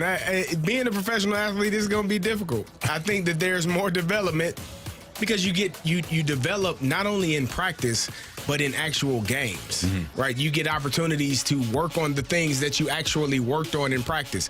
If you're in the NBA sitting on the bench as the 15th man, maybe you're dressing, some games you're not, 12th man, you dress every now and then, but you're never playing and you're a rookie, you're not developing because there's only so much development that can take place in practice. We talked about this yesterday with the Cardinals and how you develop and you work on all of these different aspects throughout the summer, throughout the week, and getting better in different aspects. But then you get into the game and you have to show those things that you've been working on. Well, if all you're doing is practicing, we talking about practice, man. Practice? We talking about practice. That's all you're doing. You're probably not going to get much better. So he needs to have the development part and be able to work on those things in games against other people that haven't seen the things that he's working on. If his aspiration is to be a player at the NBA level. No, I completely agree. And I think, and I was listening to Unsportsmanlike this morning. Michelle Smallman said earlier, it's basically, what is he? Is he there? Human being. Well, he's a human being. He's LeBron James' son. Is he a prop or is he a player? If he's a prop, he'll stay. And not being disrespectful, that's not how she meant it. But if he's there to just be the photo op guy and make a feel-good story, then he'll stay on the NBA roster. Yeah. And if he's there to actually be a player to help the organization going forward, then he'll go to the G League and get better. Right. He won't be going to the G League. He shouldn't. He should. He should be. He shouldn't even be in the NBA. He shouldn't be in the NBA. He should still be in college. What? He got drafted, guys. Well, that was my point to you. He's already played in the NBA. He was playing in the NBA last night. You said, is he going to be a player? And I said, I said a player. You said a good player. I just said a player. No, that's what I said. He played last night in the NBA. He's already in the NBA. So he's already a player. Yes. Is he going to be a good player? If he's going to be a good player, if he stands any shot, then he's got to be in the G League. It's not good enough. Not even close. He needs to develop. What do you average? What do you average at USC? 5 a game? Was that what it was? I think it was about 5.5. It's pretty good. Pretty good for a rec league if I'm playing. So, I was not a good basketball player. I'm not either. At all. I'm not a good basketball player. I didn't play growing up. I didn't play, like, organized leagues, did not play. But we played intramurals at Central Michigan. Yeah. And me Fire and my up chips. Yeah, fire up chips.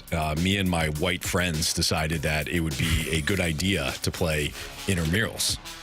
And it was not. I mean, it's fun. Like it was fun until you get absolutely smoked. Yeah. Night after night. Or week after week. That was, we used to love, in college, we would go play basketball. You in were our probably off good, time. though. Yeah, I mean, we had some good athletes. Yeah. Had some guys that could hoop. But one of my teammates actually played on the Illinois basketball team. Is that even possible? That's fair. Yeah. You can do that? You can play intramurals if you're a... Well, he was on the football team, and eventually he got... Oh, okay. He was drafted by the Panthers. Played in the NFL, but he was a 6'6" wide receiver, and then actually got a couple of games in the... for the Illini. You're right. Team. When I played intramural hockey up at North Dakota, we had one of our buddies who played on the football team. He was a fullback, actually. Yeah. We called him the fat cheetah. Nice. Well, he called himself that, actually. But yeah, he'd play hockey with us. He was actually really good, too. Yeah, that's nice. So, yeah, I guess you're right. The first game, by the way, of the intramurals, I hit 2 3-pointers. I don't think I scored another point the rest of the... How was your rebounding game? Terrible. I'm terrible. You got to get to the boards. If you're not making an impact, play defense and rebound. I actually, in rebounding, I was fine. Here's the other thing, though. I couldn't dribble or shoot. Oh, that's basketball. Yeah. It is basketball. I couldn't wait. Time out. I couldn't dribble, shoot, defend, or pass. Yeah, you shouldn't have been playing basketball then. I was we were 0-10. I was never good at basketball, but I think I could hang when it came to like playing knockout. Okay, yeah. But that's not basketball. That's No. you're shooting from the free throw line. Yeah. Then You talking about like horse? No, like knockout. The game knockout, where What's that? one person shoots and then the person shoots behind him. If he makes his shot, then it's on me. It just keeps going. If I miss and he makes his, I'm out. So kind of like horse. No, not even close. Not horse at all. Do you So just if shoot all- from the free throw line? Like you it's only from the free throw line? Let's say you have 10 people playing, Yeah. right? You all stand in a line at the free throw line, or if you're really good, people will Three-point shoot line. from the 3-point line. Okay, but it's only from that spot. Yeah. Got it. Yeah, All but right. once you shoot, that's the initial shot. And then if you miss, then you have to get the rebound and put it in before the guy person behind behind you Gotcha. makes it. If the Yeah, person so behind not you like makes horse. it, Not at all. Not at all. All right. And it's not like around the world or any of that either. Got it. All So, right. all right. That makes sense. From 314, are you sold on the Blues being a playoff team? Yes. Really? No. Okay. I'm asking. I don't want to be condescending or overreacting or it's a or stacked rude. conference and you You just know. lost your top line center. I mean, no, of course. I'm not feeling great about it. Maybe ask me when they're, a couple of months in and Robert Thomas is back. How's that going to look? I don't know. Like, am I confident? No. You just lost for the 10th time in 11 shots at the Jets. No, I don't feel confident right now. I'm not sold. Somebody said they would at least beat the New York Jets. That I'm confident in. You put the New York Jets in skates.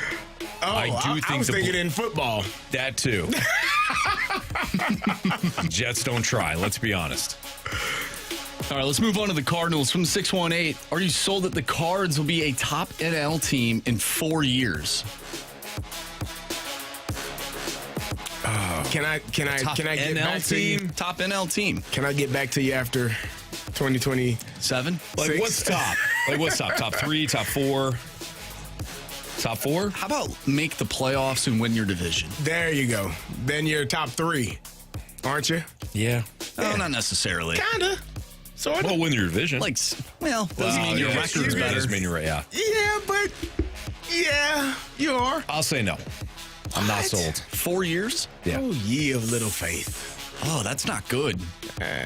What do you think the average amount of time it should take to restructure your franchise? For a team that's trying? For a team that is trying. 3 to 5. So that would be a disappointment then on the Cardinals' part if they're not a top team. I think they're a bigger mess than what we discussed. Like, we're just looking at the big league roster. The farm system's been a mess. I hope every day when I hear that, I hope you do not get shocked. I know with this, the mic. Yeah, it's scary. Yeah. I worry about you there, Thank you. buddy. Thank you. You know? I appreciate you. Yeah. From 618, are you sold that Christian McCaffrey is coming back after the 49ers bye week? No. Never. No, I'm not. I don't know what There's he's got something going weird on. with that. And when there's smoke, there's fire, CD. And I feel like he's not going to come back this year.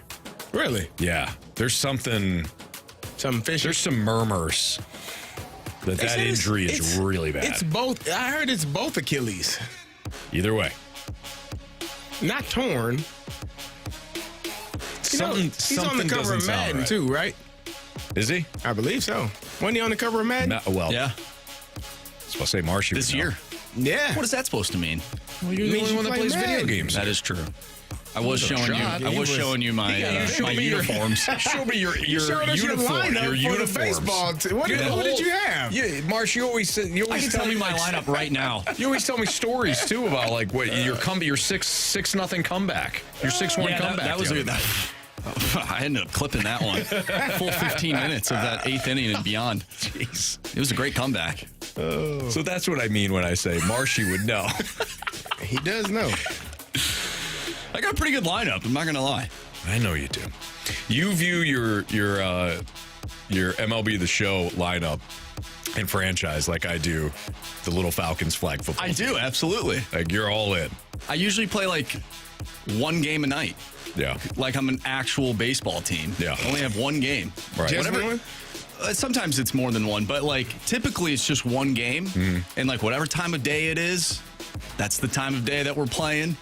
That's amazing. It's a little OCD. Like I like I'm it. very weird, but Hey. I really enjoy it. Don't knock it. Hey, Enjoy it. you enjoy it, man. It makes you happy. Yes, Bottom it line. does. Yeah. I draw up plays for first graders. You know what I mean? That makes me happy. I'm an assistant coach on that team, so Yeah, makes me happy too. Carrie's an Special assistant advisor. coach. Yeah, Special special advisor. advisor. Special projects. I've seen your record this year. We're going to keep you in that, Thank you. that special Thank you. advisor role. Appreciate it. You should. But at some point, I don't know. maybe in the spring, I don't know anything You'll be about there. football, Anthony. I'm still learning here. G-Dog asked, like, what? Injury really bad? It seems like, I mean, he was going overseas, which some players do, to get that, like, stem cell. PRP? Was it PRP? Something. You can get that in Pittsburgh. You can get it in Pittsburgh? Yeah. Well, I don't know if that's what he went to get. PRP, plasma enrichment, platelet enrichment plasma. Plasma? Could go to BioLife for that. Yeah. They take your blood out, they spin it around a bunch, And then put it back in? It works. good? Oh, buddy. Yeah? Okay. Got a text. Got a text from 314. I would run you in the show, Marsh. Probably. Oh, wow. Do you play online? Yeah. Give him your tag. See what's happening. He'll probably smoke me. Nah. No, you don't know that. Marshy, I believe in you, brother. Well, I appreciate that. I'm just You saying. have our support. We do. We'll come over and cheer you on. This and talk crap person, to that guy he or she or gal. or child, has Possibly. no. We don't know. He has no chance against Marsh. That's the funny 0.0. The funny thing about playing online is like you have no idea how old somebody is. Like they could be like in their 40s or they could be like a 12-year-old, and I could lose like 10-0 to a 12-year-old. Yeah. You know after you lose or after you're beating them because they talk. That's true. Yeah. Thundercat from the Snake Pit says an injury that's more serious than we know, but then again, just heard he plans to come back after their bye week. I don't know. It depends on it depends on what you read and who you listen to. Either Christian McCaffrey's coming back after the bye week or he'll never play again. Like that's the extreme that I've read / heard. On Never Christian play McCaffrey. again in life? Yeah. Yes. Oh, no. Just saying. Whoa. Bet you all those fantasy players that took him first overall. They're feeling real good. Livid. I think BK was the one who had the first pick. That's probably why he got injured. BK doesn't have the first pick. probably playing You know all what, year. Marshy? It's a good point. You're probably right. All right, it's Fastlane on 101 ESPN. Keep those Blues grievances, mic drops coming in. We'll do those probably in the 4 o'clock hour. Do we need a new Gauntlet contestant? Yeah. All right. So we need a new Gauntlet contestant. I won yesterday. I won Nice in hockey. job, CD. Yeah, Hockey you did. guy. Well, hockey What are you guy. talking about, Yeah, huh? that makes the I don't want utmost to keep having sense. to do hockey. What's that? I don't want to have to keep doing hockey. It's pretty hard. It is very difficult. All right. Will pitching or offense be the ultimate deciding factor in the World Series? Kind of an interesting question. We'll get into it next. We'll get into it next on 101 ESPN.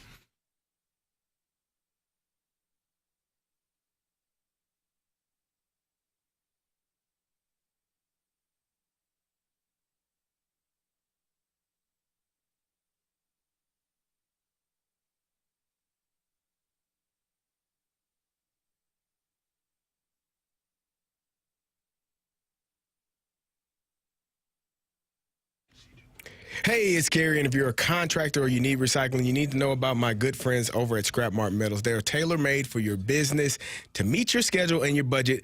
Job site cleanup for contractors is a mess. They understand that, so if you set up a business account with Scrap Mart to recycle that metal, it'll be one less thing you have to do during cleanup. You'd be amazed at how the scrap metals add up and how it can truly help your business's cash flow. If you're a plumber, heating and cooling, excavator, or any type of contractor, Scrap Mart Metals Recycling can make your job easier. You have that heavy equipment, it breaks down over and over again. Eventually, the time will come when you have to get rid of it. Scrap Mart will come and get it out of your way. They'll haul your equipment to one of their convenient locations and get you a check the same day. Or if you want to haul it yourself, they have 3 locations: Valley Park, Peevely, Jonesburg. If it's metal, they will buy it. Copper wire, brass, stainless steel, aluminum, batteries, electric motors, steel, cast iron, and much more. It is recycling made easy. Just go to scrapmartmetals.com today and talk to my guy Lucas. He can talk to you about setting up a business account to get you rolling. Again, that's scrapmartmetals.com, and tell them Carey sent you.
Carey, if you're counting Soto as one of the greatest baseball players, you're way off the base. He may be a good hitter, but he is definitely not a good player. A good player is a 5-tool player, and he's one-dimensional. That was Janet bringing the absolute heat on us. Janet? Talking about Juan Soto. Two things here. One, Juan Soto, not a great defender. Not a great defender. I know he's a finalist for a Gold Glove. Don't know how he got it. That means you're a great defender, Anthony. Don't know how he... Well, Ozuna's got a Gold Glove. He was until he got here and climbed the wall and didn't realize depth perception happens from time to time. Yeah. I don't think Juan Soto's a great defender. Okay. But Juan Soto's one of the better hitters in ever, Bob. Like, if you look at his career numbers, where he is now as a hitter, his numbers now, absolutely incredible. He's an incredible hitter. Defensively, average to below average, despite the Gold Glove finalist. So what numbers do you measure? What defensive metrics do you use to find whether or not this has always been a big bugaboo. Okay, right? They do have a lot of advanced analytics on all kinds of stats in baseball. Defensively, they have like defensive runs saved and all that crap. He's negative. I think he's negative something in DRS. I was just looking at this. But the bottom line is, I wouldn't just say that great players have to be 5-tool players. Okay. Do you? I don't think so. I mean, but you have to be a 5-tool player. Who are the 5-tool players that exist right now? Hit per average, hit per power, speed, arm, fielding. Who are those people in this moment? Like, do they exist? Bobby Witt. Okay. How many players are in the major leagues right now? 1 billion. Okay. You gave me one. Okay. Let's see. Bobby Witt. Junior. I mean, normally it's the speed ad. Like, you usually don't have that power-speed combination. Correct. To why it makes you a 5-tool. Shohei showed some speed this year. Sure, but where do we put him? Like, he's a pitcher. Is he a pitcher? So he's got to be a pitcher. Okay. So Shohei. Mookie Betts. Okay, I can give you that. Mookie Betts, Bobby Witt Jr., Shohei. All right. 3 players. Yeah. Not a lot of Ronald folks. Acuna Jr. Ronald Acuna Jr. when healthy. When healthy. Perfect. Yeah. Yeah. I mean, all right, so Austin we Riley. got a good list. Austin Riley. Gunnar Henderson. Okay. There's a lot We keep more out thinking. there that we are just not remembering. Yeah. But Juan Soto is an legit. elite He's legit. offensive player. Elite. I'd take him every day of the week. For people that hate the true, the 3 true outcomes, he walks more than he strikes out. Like Soto is disgustingly good. He's great. He is. Want to talk about the defense? Okay. Leaves a little to be desired. All right, this World Series, guys. Do you guys think it's going to come down to pitching or offense? What settles? Offense. I don't even think it's a question. If you get a great pitching performance, you might get one game. Jose Ramirez is another good one, by the way. Colin, shout out to there you Colin. go. Jose Ramirez is a good one. You might get one game and it might be game 1. You talked about Garrett Cole being the guy, and I think the offense in this series is too good. And I know we talk about which is more important, pitching or hitting. You're not going to get Garrett Cole to go 9 innings. Like, this is not 1970, 1980. Like, guys are going to go 5 1/3. If you're lucky, you get 6 1/3. Like, if you're lucky, and then the bullpen, then it becomes a bullpen game. Who has the better bullpen? And I think that these hitters are so dang on good that the offense is what's going to take over the entire game. I hope. And then when you're looking at the Dodgers scored like 45 runs in that series. Like they are a potent offense. Mm-hmm. Like and I think they said they took the most walks in ever, Bob, in NLCS. Like they just disciplined at the plate. You got to come into them, and they're going to hit it over. Shohei almost hit that damn ball out of the stadium. Like, I'm not exaggerating when I say that. He was like the middle of the upper deck. A couple more rows up, it's out of the stadium. Like that's yeah. I think it's going to be offense, man. I think offense is what's going to be, and that's what's going to drive viewership. Like, people want to see, and we talked about this the other day. We talked about this, I think 2 weeks ago or a week ago. Would you rather see a 10-9 win or a 1-0 pitcher's duel? You want to see 10-9. I think we talked, didn't we say? We were talking about the Cardinals. Yeah, we said 8-7 loss or 2-1 loss. Yeah. Yeah. I'd rather have the pitching. In this series as well? Yeah. Oh, you'd rather see the pitching in this series? No, I'd rather have pitching over offense. In this series, what do you think is going to be? I don't think there's enough good pitching on either side. So yeah, so it's I lean. Whoever limits the damage will win the series. Mm-hmm. I'm excited. Like, if the Dodgers are completely healthy, it might be a different story. You know, if they had Yamamoto, Glasnow, Shohei, obviously, but I think the Yankees have better starting pitching. But when it comes to the bullpen, I think it's a wash. If not, lean a little bit toward the Dodgers. But offense, yeah, I mean, it's going to be the offense, clearly. Look at the mashers on both sides. All right, it's Fastlane on 101 ESPN. We are going to head into our Gauntlet next on 101 ESPN.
Anthony Stalter back with you. I got my guy Stewie from Stewart's American Mortgage Corporation on the line. Stewie, if I want to do some remodeling, how can I get some cash out? You know, Anthony, you have remodeling, bills you have to pay, debts you have to consolidate, go have fun at the casino, go on vacation, all kinds of different reasons why you need cash. Cash out refinances are great opportunities with the lowest rate available. What you can do, the things to improve your quality of life and get in a better place. Now, whenever you do a conventional loan, you're limited to 80% of the value cash out. That means if your house is worth $300,000, you can't get more than $240,000. We're raising that bar today. We're going to go ahead and give you 90% cash out. We're going to try it from now to the end to Thanksgiving, to the end of November. If you want to take 90% cash out, it's not out there anywhere else that I know of, 90% cash out, we're going to give you that opportunity to do it now. We'll try it. We'll see what the demand is. If it's great, we'll keep going with it. Otherwise, we'll close it up. So it's up to you out there. You want the cash out? We're extending you another 10%. Take advantage while you can. And take advantage. All you have to do is call our guy Stewie at 314-324-4440. Again, 314-324-4440. That's his personal cell phone number. He gives it out for a reason. He wants you to call him or text him. You want to shoot him a text? Say, hey, heard you on earlier today on 101 ESPN with Anthony. I'm interested in what you have to say. Great. Here's my situation. Just text him, call him. Stewie's available all the time, and he's right there willing to help you out. And if you miss that phone number, you can always Google the Bagel Loan. Thanks, Stewie. Have a good one, guys. NMLS number 226715.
Warriors. 4 categories, 1 challenger. Can you survive the Gauntlet? Brought to you by Blue Note Roofing. Roofing, siding, and gutters. Visit BlueNoteRoofingSTL.com for a free inspection. Time for the Gauntlet here in the Fast Lane on 101 ESPN, where it's 4:03. Your time check brought to you by Clarkson Jewelers, an officially licensed Rolex jeweler, with Carey Davis and Andrew Marsh. I'm Anthony Stalter, and we welcome in Chris. What's up, Chris? Hey, how's it going? Doing great, man. Thanks for joining us. Thanks for listening. No Jamie today, but you do have Carey, Marsh, or me as options. Who would you like to fight? Let's do Carey Davis. All right, Carey Davis up again. Hopefully, Chris. Hopefully you don't get hockey, Chris. Yeah, no doubt. What? Because when you say what you don't want, then that's what you get. He doesn't want hockey. That's what it is. I didn't say that. I don't want random.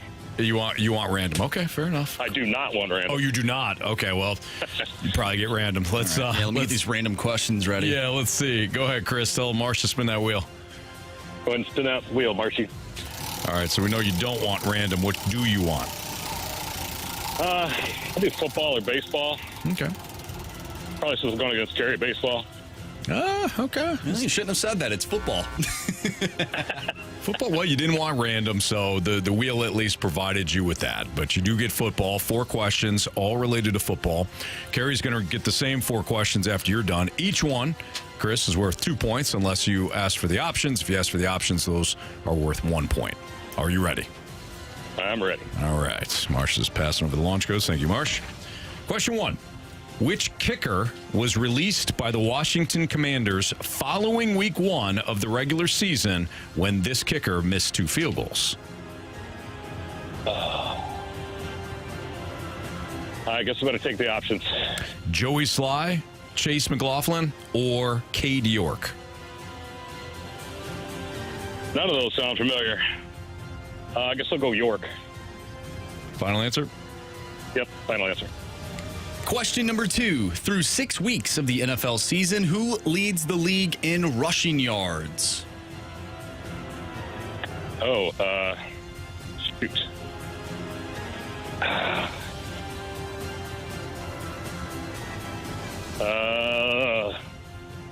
Options. Damn it. Options are Josh Jacobs, Saquon Barkley, or Derrick Henry. Gotta be Barkley. Final answer? Final answer. Final. All right, Chris. LSU is currently ranked number 8. Which team is the only team they have lost to so far this season? Who did LSU lose to?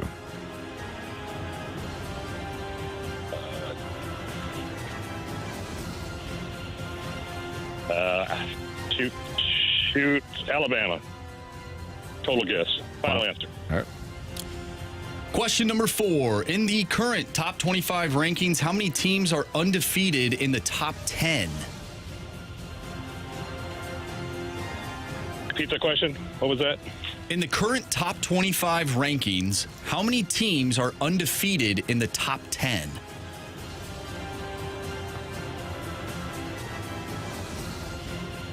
Zero. Final answer. All right. All right, let's bring back Carey from the Cone of Silence right now. I don't know if he can see me. Marsh, can you flag him down? I don't even know where he's at. Oh, there he is. There we go. All right, Carey's walking back in from the Cone of Silence right now. All right. Carey? Yeah. How you feeling? I feel great. How about you guys? Good. How's Chris feel? Not so hot. Not so hot. Okay. He got football today. Oh. He got football. It's been a while. Been a while. Are you ready, Carey? Yes. Marsh, tell him. Pack a lunch. Okay. All right, here we go. Question 1. Which kicker was released by the Washington Commanders following week 1 of the regular season when this kicker missed 2 field goals? Oh, man. Options. Joey Sly, Chase McLaughlin, or Cade York? Was it Chase? Was Chase there? Chase is in Tampa, isn't he? Oh, man. Sly, York, or Chase McLaughlin? Go York. Final answer. Who the hell pays attention to kickers? Their parents. Question number 2. Through 6 weeks of the NFL season, now 7. Yeah, but 6 for this question. Who led or leads the league in rushing yards? The team or the player? Player. Derrick Henry. Final answer. Question number 3. LSU is currently ranked 8th. Which team is the only team they have lost to so far this season? They beat Ole Miss, didn't they? Who did they lose to? Oh, man. It's an SEC team, not Georgia. They haven't played. Did they lose to Ole Miss? Give me the options. USC, Georgia, South Carolina. Oh, that didn't help at all. They beat USC, I believe, to start the year. Or did they? They haven't gone undefeated since then. USC, Georgia, or South Carolina? I can't remember if they beat USC to start the year off. I don't think they've played Georgia.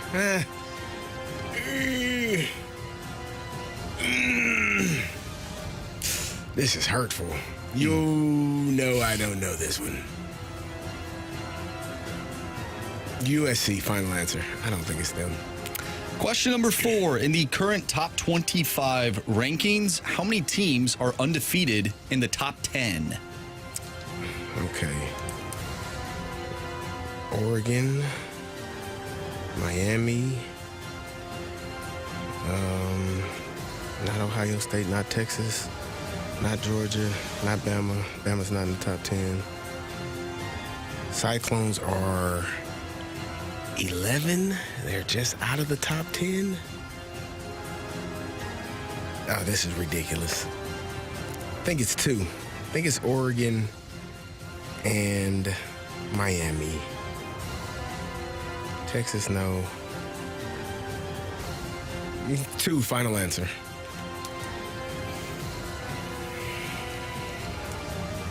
All right. Let's go over these.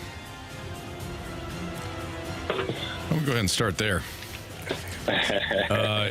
In the current top 25 rankings, how many teams are undefeated in the top 10? Carey, you had mentioned Oregon, Penn State, and Miami. I didn't say Penn State. You didn't say Penn State? We said 2. You just named 3. I thought he mentioned 3 at the start. I said Oregon, Texas. I said no. I said Alabama, no. They're not in the top 10. I said Georgia lost 1. You landed on 2. You just told me the third one. Chris. I was totally wrong. You said 0. You said 0. That's okay. Correct answer is? It is 4. Yeah, 4. You have Oregon, Penn State, Miami, and those Cyclones of Iowa State. Oh, I thought the Cyclones were 11. BYU's 11, and they are also undefeated. Yeah, I got those two All back. right, so we got a 0-0 tie. LSU is currently ranked number 8. Which team is the only team they have lost to so far this season? Chris, shot in the dark. You went with Alabama. Carey, you said they beat the USC. Yeah, unfortunately, not an option. Carey, you said they beat USC. Wait, did they? I don't know. Haven't played Georgia. I hate this. I hate my life. And then you went with USC. Correct answer is? Yeah, it's Miller Moss and USC. Yeah, USC. Hey! It was USC. Can't remember if it was that first game or not. So Carey's got a 1-0 lead. Which kicker was released by the Washington Commanders following week 1 of the regular season when this kicker missed 2 field goals? You guys both said Cade York. Correct answer is? It is Cade York. It is Cade York. Both of you needed the options for that. So Carey's got a 2-1 lead over Chris. Comes down to this. Through 6 weeks of the NFL season, who leads or led the league in rushing yards? Carey, shot in the dark. You went Derrick Henry. Educated guess, more than a shot in the dark. So you said Derrick Henry. Chris, you took the options. You went with Saquon Barkley. If it's Saquon Barkley, we got a walk-off. If it's Josh Jacobs or Derrick Henry, who's the other options, CD wins. Chris. You have chosen poorly. You lose. Not today. Correct answer? Derrick Henry. Derrick Henry is the correct answer. CD did not need the options for that one. CD wins 4-1 today over Chris. Chris, I feel like, and this happens sometimes, you probably do very well in the car when you're a listener, maybe from the office, and then you get on, it's like, oh, it's a different ball game. Am I right on that? You are correct. Okay, because I figured you probably would have nailed the Derrick Henry one. I got that sense. Yeah, especially with Barkley being hurt for a couple of weeks. Bye week. So, bye week too. Yeah. Bye week. Yeah. Well, Chris, we appreciate you, man. Thank you for listening. Thanks for playing. Fun. Good job, Chris. All right. Love your show. Thanks, man. Thanks, appreciate Chris. it. Thank you. Nice job, Carey. You weren't the most confident human being here, but you know what? You got it done. Yeah, I was trying to. I couldn't remember the USC one. I knew I knew who they hadn't played, but they hadn't lost to Georgia. I didn't think they lost to SC. I mean, well, the other SC, South Carolina, and USC. I'm mad about the undefeated teams. I'm mad that I forgot about Penn State. That's you love that team. That's your team. I forgot about them. I was going down the list and I skipped right over the number 3 team and went to Ohio State. No, Texas, no. So yeah. But I had the Either way, Cyclones it's a at dub. 11. Didn't matter. Nah, it didn't matter. It's a dub. Yep. Yeah. All right, we asked for your Blues grievances mic drops. So if you have a grievance with the Blues, we asked you for your mic drops. We're going to play those next on 101 ESPN.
was at the game last night.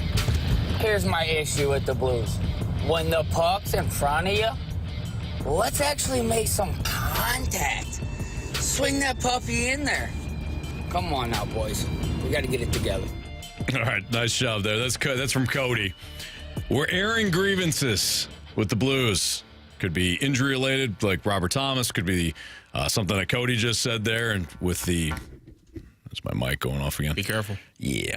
Could be what Cody said there, taking one or multiple, like 17 extra shots instead of shooting it. Whatever it may be.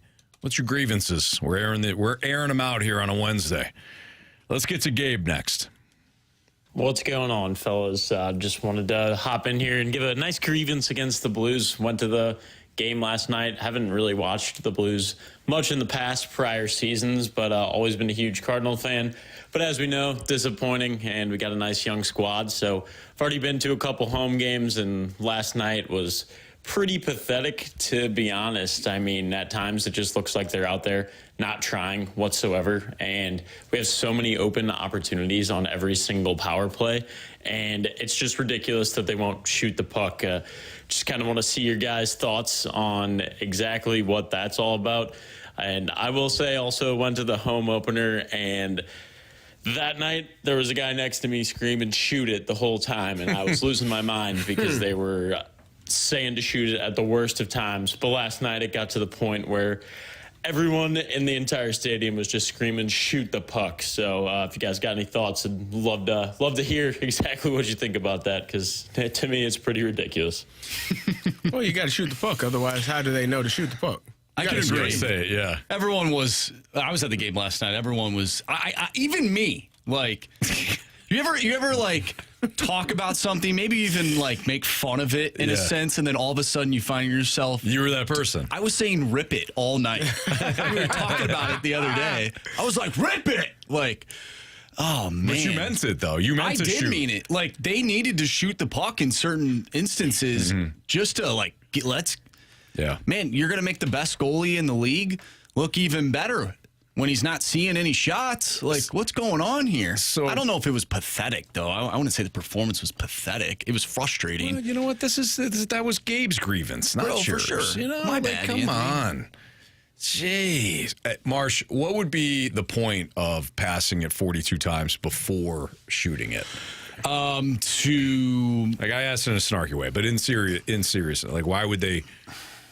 Is there any? Because Jamie has talked about with like the power play. Yeah. The more you pass, the more those forwards start to inch up, and you create some open looks. But I don't feel like that's the case 5-on-5. Yeah, I really don't know. Like, to me, maybe they don't want to be selfish with the puck, and so they're trying to make something happen when you don't necessarily need to make something happen. Yeah. Like, just get the puck. Simplify it. Just simplify it. Like, you don't need to, if you're throwing the puck on net, even if there's like a guy there and you don't have that shooting lane, we saw all the time, and Colton Parayko does it, throw it off the end wall. Like, throw it off the boards, and maybe you get a bounce or something, or like, you don't need to force a pass when it's not there.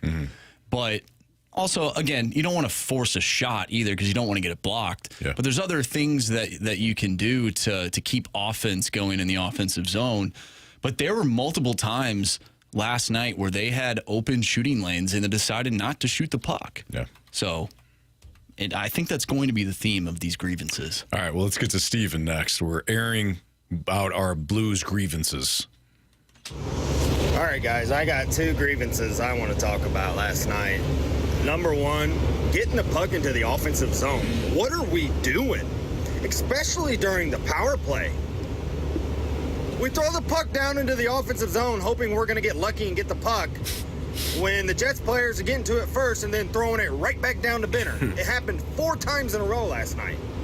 4! Like, what are we doing? And number two, quit passing the puck so much. We do actually get into the offensive zone. No, we want to pass it. We want to pass it again and pass it. No, shoot the puck. We had 3 opportunities at a good shot at the goal, and all 3 of you passed the puck. What are we doing? Anthony, you're right.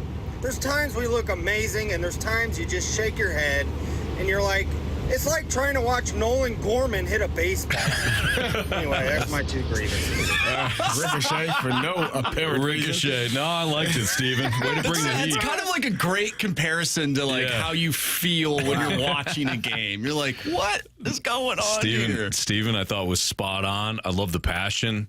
He's absolutely right about the power play, and he's absolutely right about the like when you're entering that offensive zone. It was on display last night. Carey, you even said it, and Marsh, you echoed it. It didn't even feel like they were on the power play. I honestly forgot that they were on the power play. Like, not exaggerating.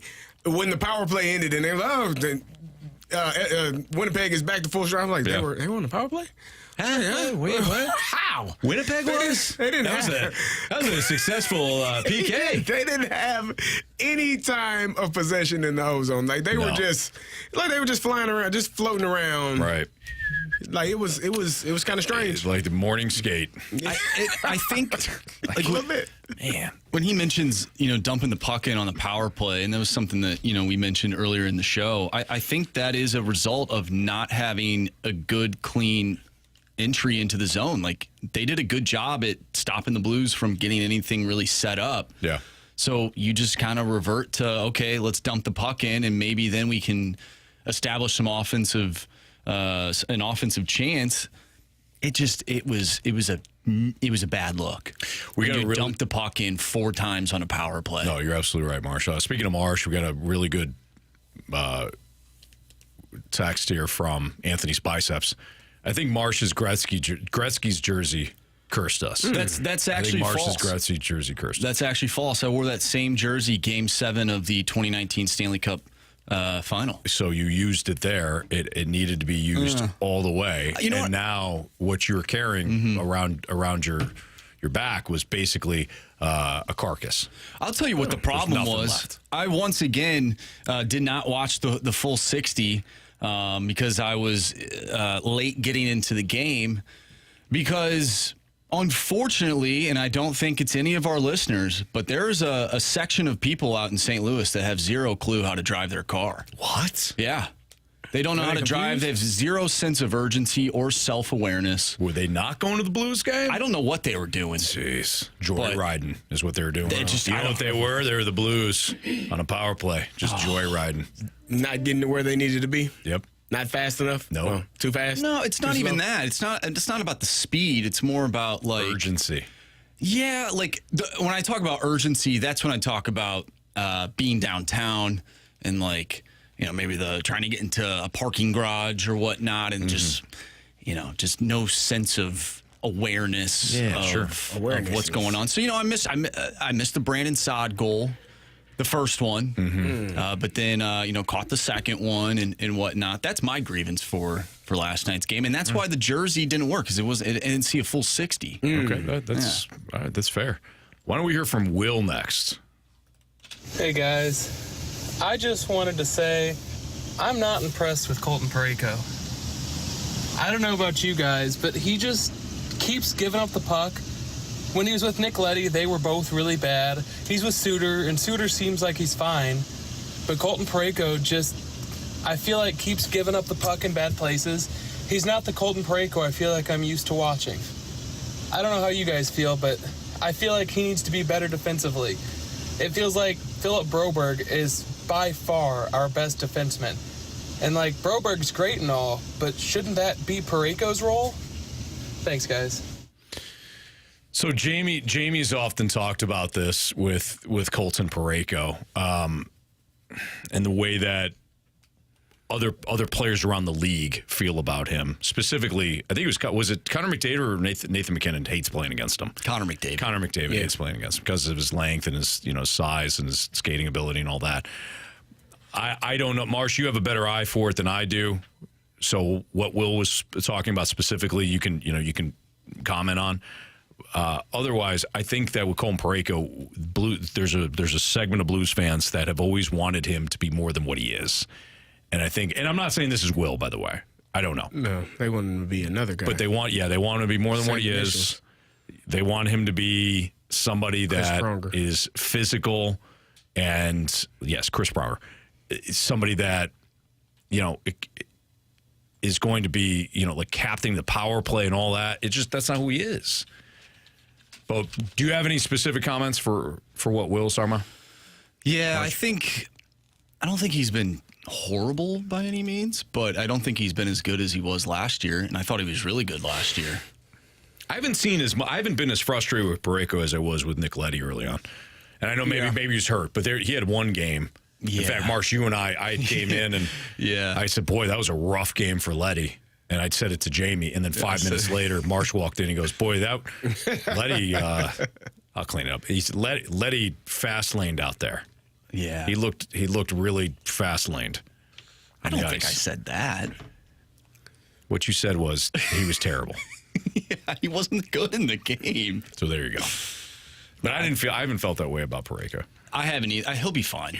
All right. He'll be fine. Let's hear from Ed. Next. Ed! You're on 101 ESPN. Guys, took my daughter to the game last night. She loves hockey, doesn't understand anything. She was waiting for a fight to break out the whole time. Very close. I want to say something. Broberg is the real deal. That guy was everywhere. And I watched him cross-check a guy and down by the net and just snap a stick in half over the dude's arm. And he was just like, whoops. It was fun. But seriously, okay, other than that, I felt like there was just a lot of passing and not a lot of shooting. Can you guys confirm, or is that just me? There's just a lot of passing. No, that's confirmed. Well, I wonder, so, sometimes there's a level of unselfishness that you do have to have. And that comes with, passing and trying to get people involved. But then there has to be a level of selfishness. Mm-hmm. And it's not really selfish if it's the best play. Like sometimes the best play is not making that extra pass, it's taking the shot.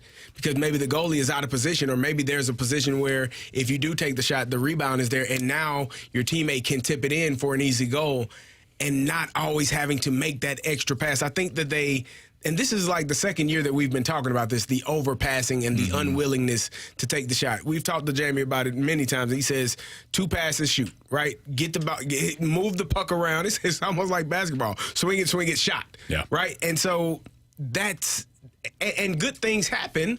Marshy, I know when you put the puck on the net. Like some things, there's going to be a rebound, or if he is able to hold on to it, you got to face off in their zone. Like you are creating more opportunities for yourself when you do shoot the puck as opposed to trying to be perfect. And I think when you have a team, and maybe it comes back to you need a star, like a superstar, doesn't care. I'm going to shoot it. Like, I know me shooting this is probably better than me passing it to somebody else that may or may not have as good a shot as I do. So maybe that's part of it as well. And I do think Jordan Kyrou shot the puck last night. I think we talked about him. He took some opportunities and put the puck on the net, which I think that's what he's supposed to do. It didn't go in, but it was you can't complain about him not shooting and then he shoots and then still be upset about it not going in when he does shoot it. Well, yeah, the Blues had their opportunities last night. Let's not I know we've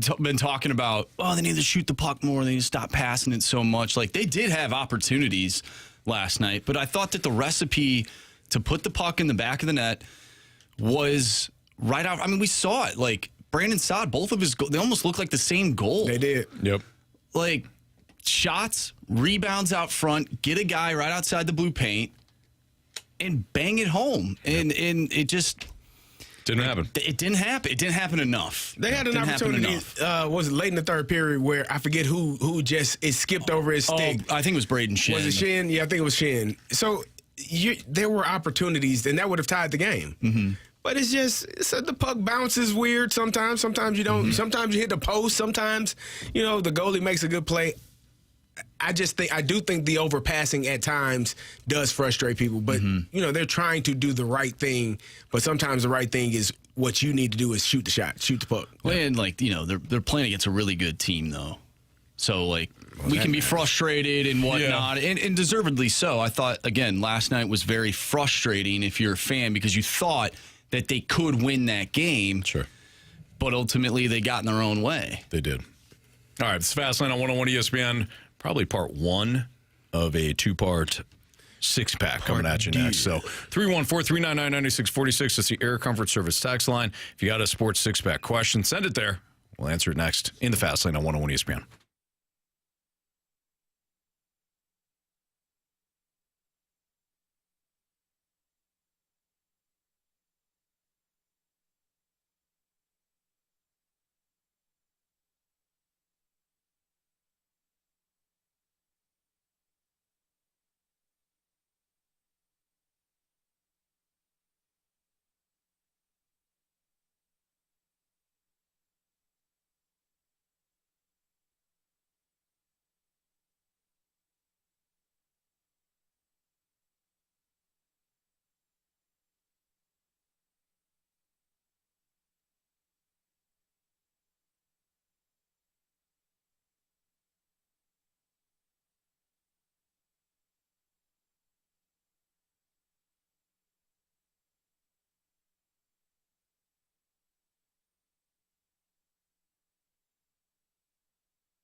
ESPN Sports Center.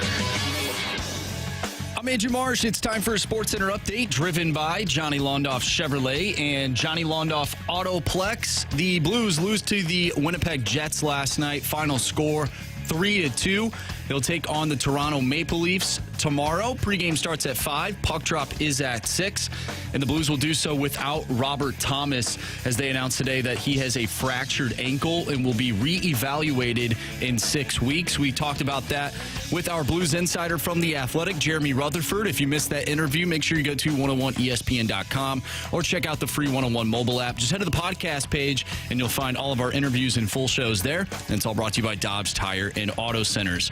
We have our Sports Six Pack coming up next, so if you have a question you want to send our way, do so using the Air Comfort Service text line, 314-399-9646. Six Pack coming your way next. I'm Andrew Marsh, and the Sports Center update is driven by Johnny Londoff Chevrolet and Johnny Londoff Autoplex. See them at londoff.com. Chevy, together we drive. Are you kidding me?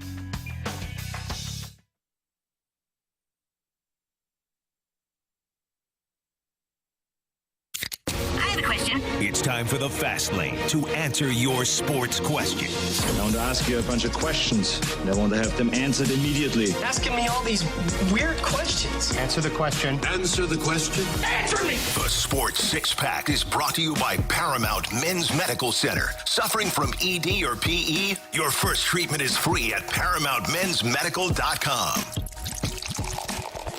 All right, if you have a Sports Six-Pack question, you can send it into the Air Comfort Service. Text line 314-399-9646 with Carey Davis. I'm Anthony Stalter. Here's Andrew Marsh. Question number 1. Interesting question here from Thanks Dad. When football stadiums do a loud noise when the visiting offense has third down, is that appealing at all to you as a fan? When what? When the announcer, the PA announcer, gives you a third down. Like, do you get it? Do you get enthused knowing that you should get loud in that moment? Yeah, sure. I think there are different things for different places. I think the fans in Denver, they do something really cool every time there's an incomplete pass. The Broncos, they say, incomplete. I think that's pretty cool. Yeah. But it's the fans doing it, not the PA. No one's going over the speaker and forcing you to say it. Right. But, it's all about the experience. Whatever people enjoy, whatever makes you happy, you should do that. Yeah. As long as it's illegal.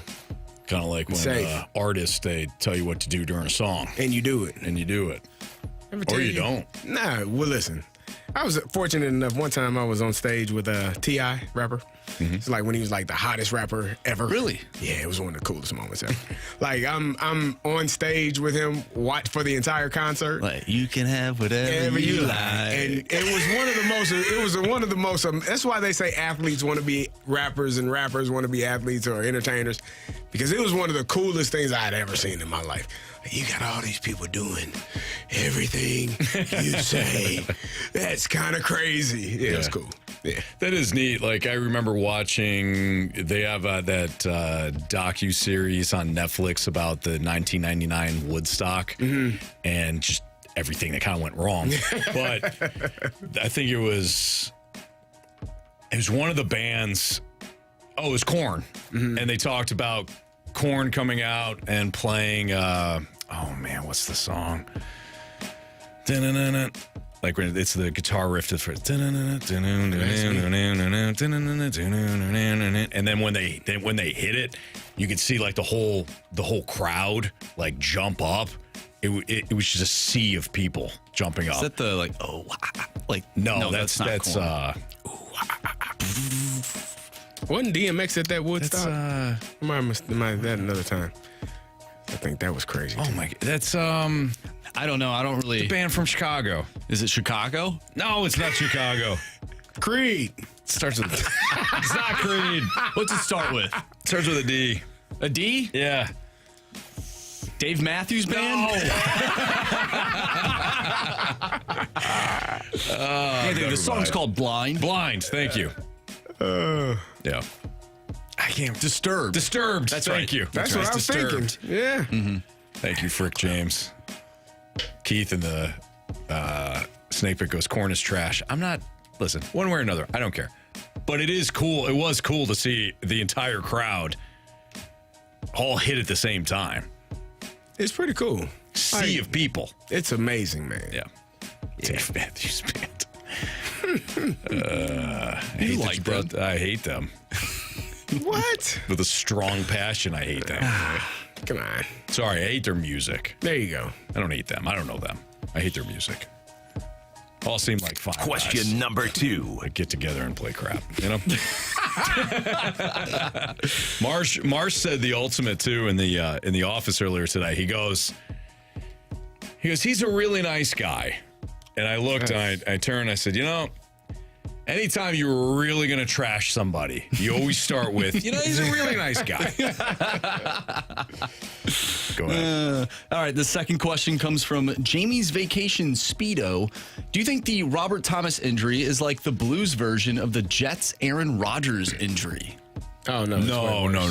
No. That was way worse. Yeah, Aaron Rodgers was way worse. I think it the had impact, more magnitude. like the impact of not like the actual injury itself. Yeah, right. Like No, the impact of it. But that's what Carey and I think are talking about. Like the Jets gave the franchise to Aaron Rodgers. Still are. Yeah. Whatever you want. You can have whatever you like. Basically. Basically what they told him. Yes. Yeah. Robert Thomas is a really important piece for the Blues. Don't get me wrong, but they didn't hand the franchise over to Robert Thomas like the Jets did with Aaron. Marshy's over there laughing. There's a question. Like, we get all sorts of different types of questions, and this one was like, if you were a stick of butter, where would you spread yourself? What kind of question is that? Oh, if you're a stick of butter, like you're not the one doing the spread. Yeah, I'm trying to stay in the refrigerator if I'm a stick of butter. Actually, I'm trying to stay around as long as That's a good call. Because once you get on the pancakes, man, that's it. That's it for you. Yeah, I'm staying where I'm at. It's like a snowman saying, you know what? You know what sounds nice? The Bahamas. Nah, doesn't work. Yeah, and Walrus King is right. It's a Freedom Friday question. Don't forget Freedom Friday this weekend. Oh, yes. Here's another Freedom Friday-esque question from the 816. Question number 3. What color should I paint my deck? Carey, you're the deck guy. Yeah, you know what? You gotta figure out. Try to I think I don't know, your siding. Try to find something that blends well with your siding. You don't want to have, two separate colors. But wouldn't that offer a nice contrast? I don't know. I don't think it should be the exact same color, but something in the same color family, color scheme. I always feel like a dark shade on a deck is nice. Brown, tan. Like a dark brown. Yeah. Not tan, not red. Not red? Why not red? Nice dark brown. Dark brown deck. Mm-hmm. Yeah. Yep. All right. Keep those incredible Sports Six-Pack questions coming. We'll continue our Sports Six-Pack next on 101 ESPN.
It's time for the Fast Lane to answer your sports questions. I want to ask you a bunch of questions, and I want to have them answered immediately. Asking me all these weird questions. Answer the question. Answer the question. Answer me! The Sports Six-Pack is brought to you by Paramount Men's Medical Center. Suffering from ED or PE? Your first treatment is free at ParamountMen'sMedical.com.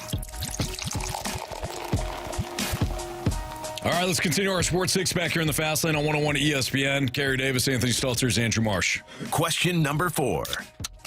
All right, gentlemen, this one comes from the 636. With the upcoming college basketball season, which team will have the better year? Is it Missouri or Illinois? No idea. I don't know. Illinois made the tournament last year, didn't they? Yes. What Mizzou do? They didn't win a conference game. There's your answer. What are we doing? And Brad Underwood, we trust. Okay. Yep. All right. Fire up Illini. Always. Mm-hmm. I don't think that's how that goes, but. Well, Carey, if you want me on board. All right.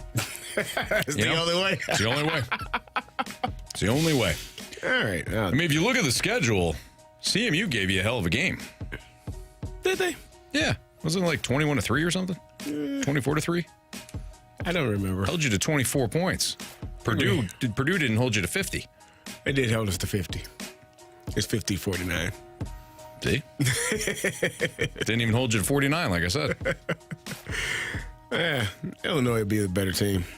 That's all I know. Yeah, Illinois. Question number 5. It's 30-9 versus Central Michigan. Football. 30 to we got 9 on you. Yeah, 3 field goals looks like. Nice. It's pretty good. Yeah, damn right. Mm-hmm. Maybe not. It's debatable. From the 618, question for you guys. Do the Steelers have a chance of possibly winning the AFC North over the Ravens? Look here. The way that defense is playing, and, you know, we talked about this yesterday. When you have a coach like Mike Tomlin, you got to believe. Every time you got a coach like Mike Tomlin, you got to believe that things are possible. All things are possible with Mike T as your quarterback. As your head coach. And Russell Wilson at quarterback. I've been watching this Steelers football for a long time. And here's what I know. There we go. The Pittsburgh Steelers are 6-time Super Bowl champs. Name me another. Patriots, okay. Where are these they've coming done from? lately. Don't worry about it. I got them on me at all times. Apparently. Pittsburgh, here we go. Can they win the division? Have you ever heard of a guy named TJ Watt? Just one of the best defensive players to ever play the game, rushing the quarterback. They get after the Highsmith back. They got guys that make plays. Beanie Bishop, you heard of him before? He had 2 picks against the great Aaron Rodgers. And guess what having Russell Wilson in the fold does? Najee Harris says, thank you. I appreciate you. At safety, get the hell out of the box. I'm going to run the ball down your damn throat. We're going to play complimentary football. Offense, check. Defense, check. Special teams, you better check that as well. 2 block field goals. One of them they called back because of a dumb rule, which was not actually what it was. Minka Fitzpatrick. Sorry about that. That was a block field goal. Who's the coach? That guy's awesome. Special teams Danny coach? Smith. They were rallying around that guy. Hey, Coach Danny is one of the best to ever do it. The team is phenomenal in all facets. Last I checked, if you play all 3 phases of the game, guess what you get, Anthony? A dub. A W. And a victory Monday. And a victory Monday. See you Wednesday. They just got pranked today. They ain't even have to be there Monday and Tuesday. Yeah. You know? See you next Tuesday is what they say. See you Wednesday is what they actually say. Oh, that's right. Well, unless it's a short week. No, they play Monday night. You get to watch them again versus the New York Football Giants. Good luck to those guys. Not really. Carey? Yeah. The 636 wants to know. Tell us how you really feel, Carey. I feel great because the Pittsburgh Steelers are leading the division. They are balling. And again, man, George Pickens, I was listening to him on the radio coming in this afternoon, and he just a young man, just thrilled to have a quarterback throwing him the ball downfield, make it. But you know what he said? Russ, just give us a chance. You know what I'm going to do when the ball is in the air? I'm going to come down with it because that's what I do. I make plays on the ball. That's George Pickens, GP. Are you with me? Listen, this is what he does. This is what they do. The team is... Hey, man, listen, you got Mike Tomlin in the fold. Head coach. One of the best to ever do it. You know what he's never had, Anthony? 2 Super Bowls. Never had a losing season. That's right. Never. Don't you expect one this year either. Oh, man. Losing season. I'm sorry. I thought you meant Super Bowl. No. Yeah, losing season. I got Expect you, the Carey. championship this year. Gotcha. Yeah. All right. When was the last time they won a playoff game? Anthony, you're asking the wrong questions. Okay. Yep. I'll look it up. Question number 6. Appreciate you mind your business, stay out of my personal affairs. It's none of your damn business, Anthony. From the 314. Hey, you got any more of that gum? It's none of your damn business, Dan, and I appreciate you. Stay out of my personal affairs. What non-Big Ten or SEC school has the best chance to make a run in the college football playoff? Army. Boise. Have you seen Army? I have not watched them yet. They're Are they a still wagon. They running triple option? They're incredible is what they are. They're running Army option. and Navy are both undefeated. Both play It's going to be Notre a playoff Dame. game when they meet. Army, Navy.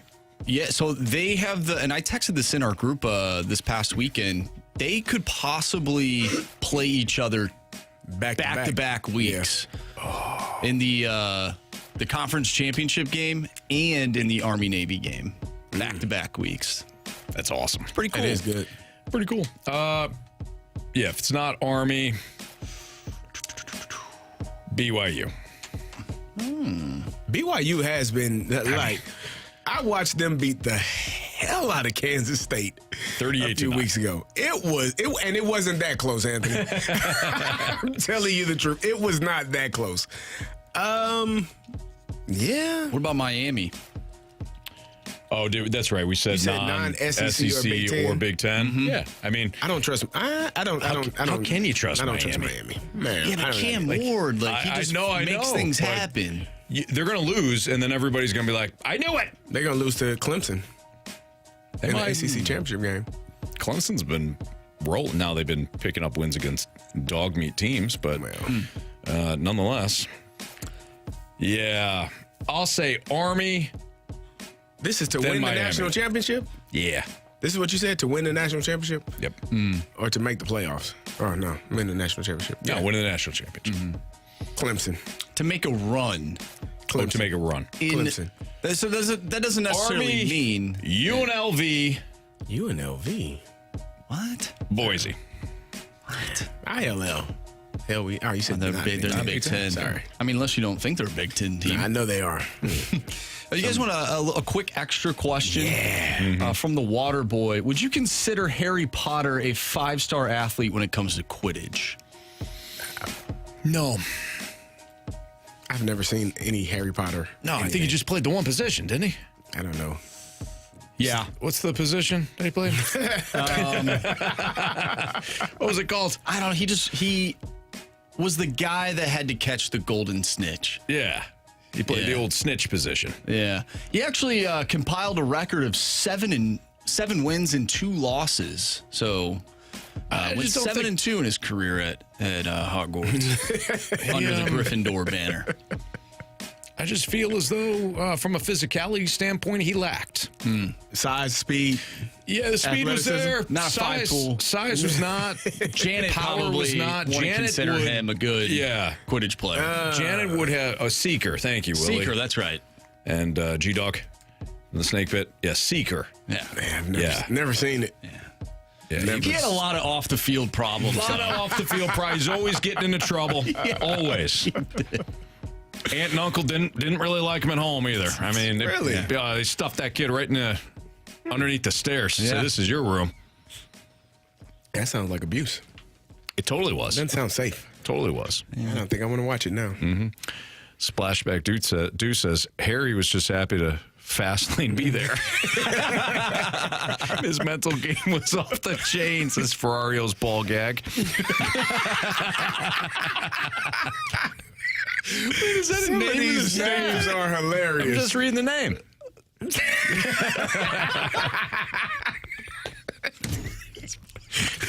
Oh, man. Snake Pit's incredible. All right.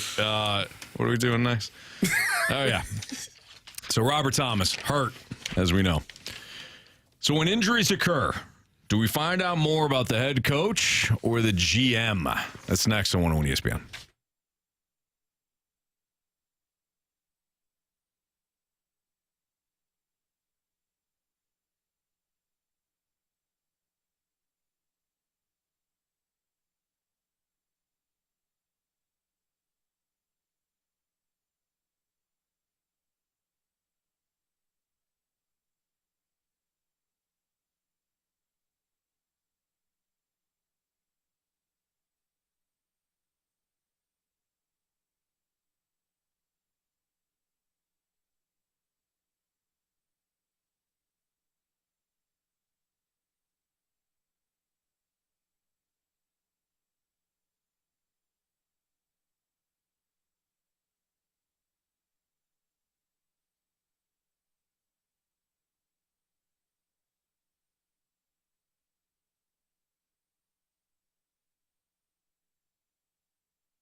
in the steak pit.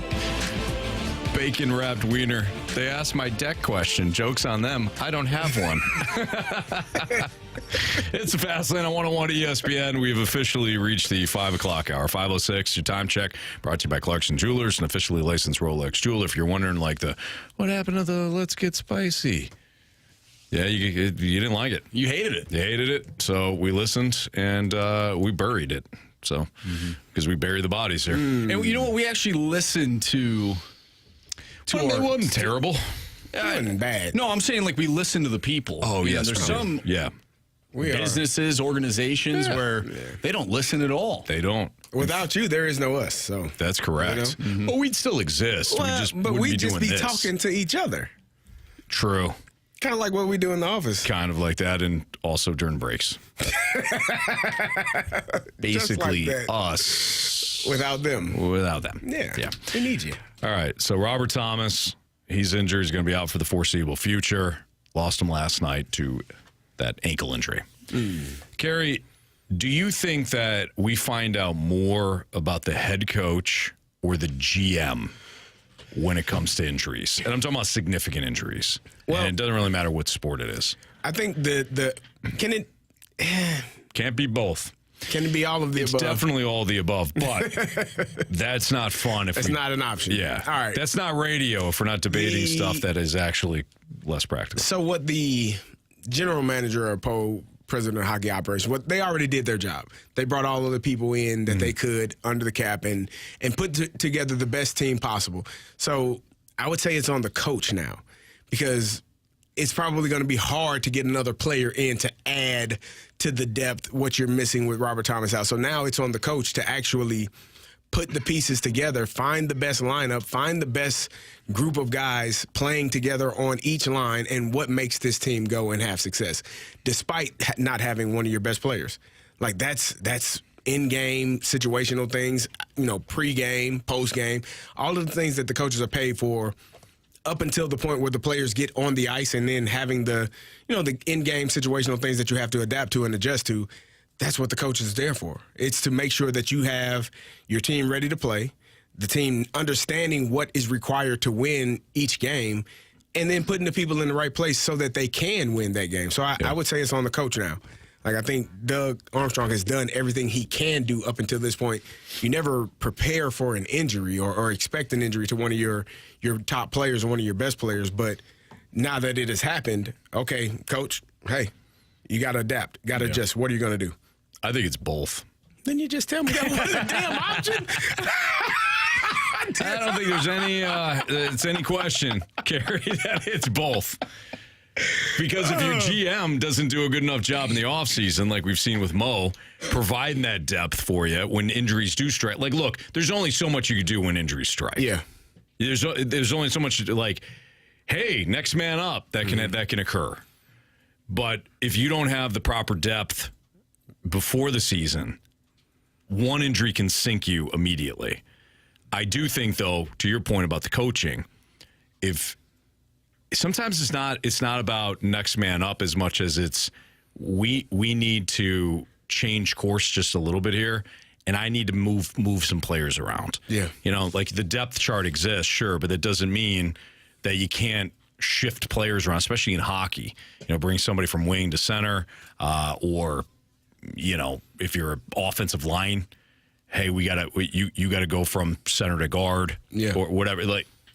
It's using whatever depth you have, but also recreating the puzzle as best you can to overcome that injury. There's also nothing you can do if you're the 49ers. There's nothing you can do. Yeah, when you got too many injuries, it's your top wide receiver he was shot 4 weeks ago. Yeah, that's the one 4 months ago. The one that's playing now. Yes. Everybody else is hurt, injured, out for the year. Nothing you can do.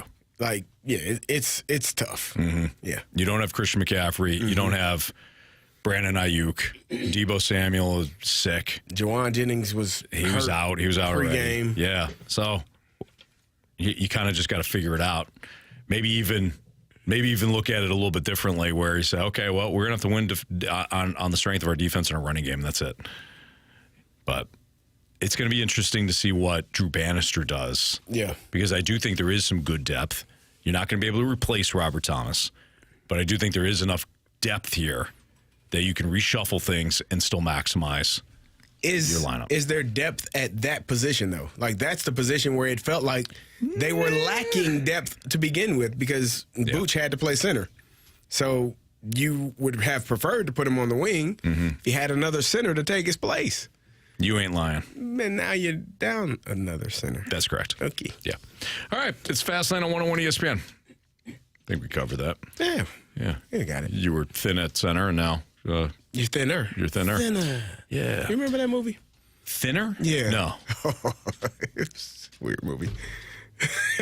What happens? It was like a voodoo lady that would tell you thinner, and then the people would get thin. Like they would. Sounds awesome. Nah, when they would get it. Sounds like there's zero strings attached. Nah, it was bad. Okay. They get like really thin, unhealthy, and then perish, I believe. Oh, what? Yeah. Did you get too thin? Yeah. There's some life lessons to that, Carey. What's that? Well, no, just Take care of yourself. Take care of yourself. Don't take the shortcuts. No. Also, I don't know if I'd want to be hanging around people doing voodoo. I don't know if it was actually voodoo. It was some type of. It was like a. AB from the Snake Pit says it was a Stephen King movie. King movie. Thinner. Yeah, I think it was called Pet Cemetery. No, it's Thinner. Okay. Didn't he make a movie about or maybe I'm thinking it was somebody else, but about a tire that killed people? A tire? Yeah, it was a tire. There's a dog, and it was called Cujo. No, there's a movie out there about a tire. It's just a tire. Why would a tire? Why would the tire I don't kill know. people? I didn't make the movie, but this tire just rolls around and just kills people. I think the movie's called Rubber. Rubber. Why would anybody be interested in making a movie like that, let alone watching a movie like that? No. But I think Stephen King, maybe I'm confusing it with the movie about a car that kills people. That would make sense. Like it's alive. And not like in the sense of like Knight Rider. Is this like Knight Rider saved people. They saved people. Let's be honest. Let's be real. Kit saved people and stopped bad guys. I used to love Knight Rider when I was a kid. Then I watched it like in college, like they were like reruns. Yeah. And I'm like, oh man, I used to love this show. It was terrible. The movie's called Christine. It was a book, too. Oh, okay. Christine, yeah. Christine. Yeah. I remember that. Yeah, it was a lot of killer But it was a car. It wasn't just a tire. No, I'm thinking of a different movie. Yeah, you're thinking.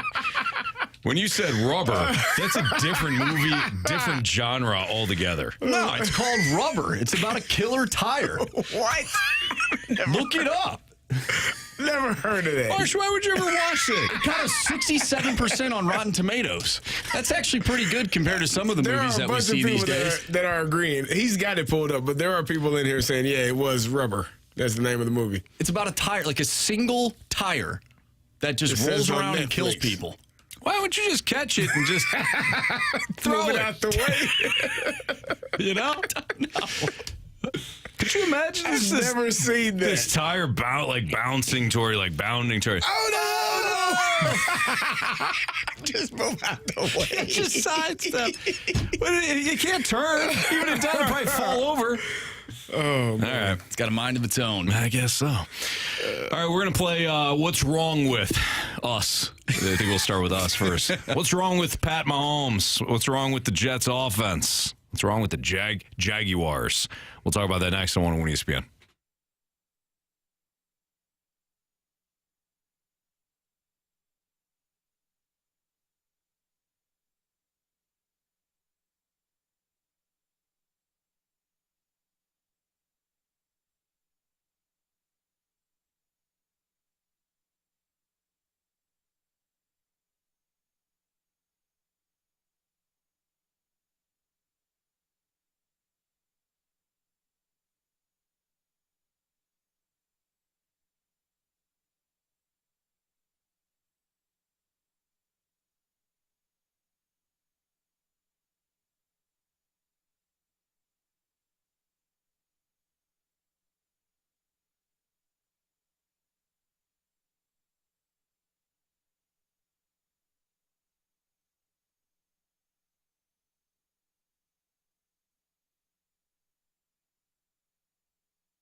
It's a Fast Lane on 101 ESPN. Carey Davis, Andrew Marsh, I'm Anthony Stalter. Let's play NFL What's Wrong With. What's wrong with Patrick Mahomes? 6 tutties, 8 picks, Carey.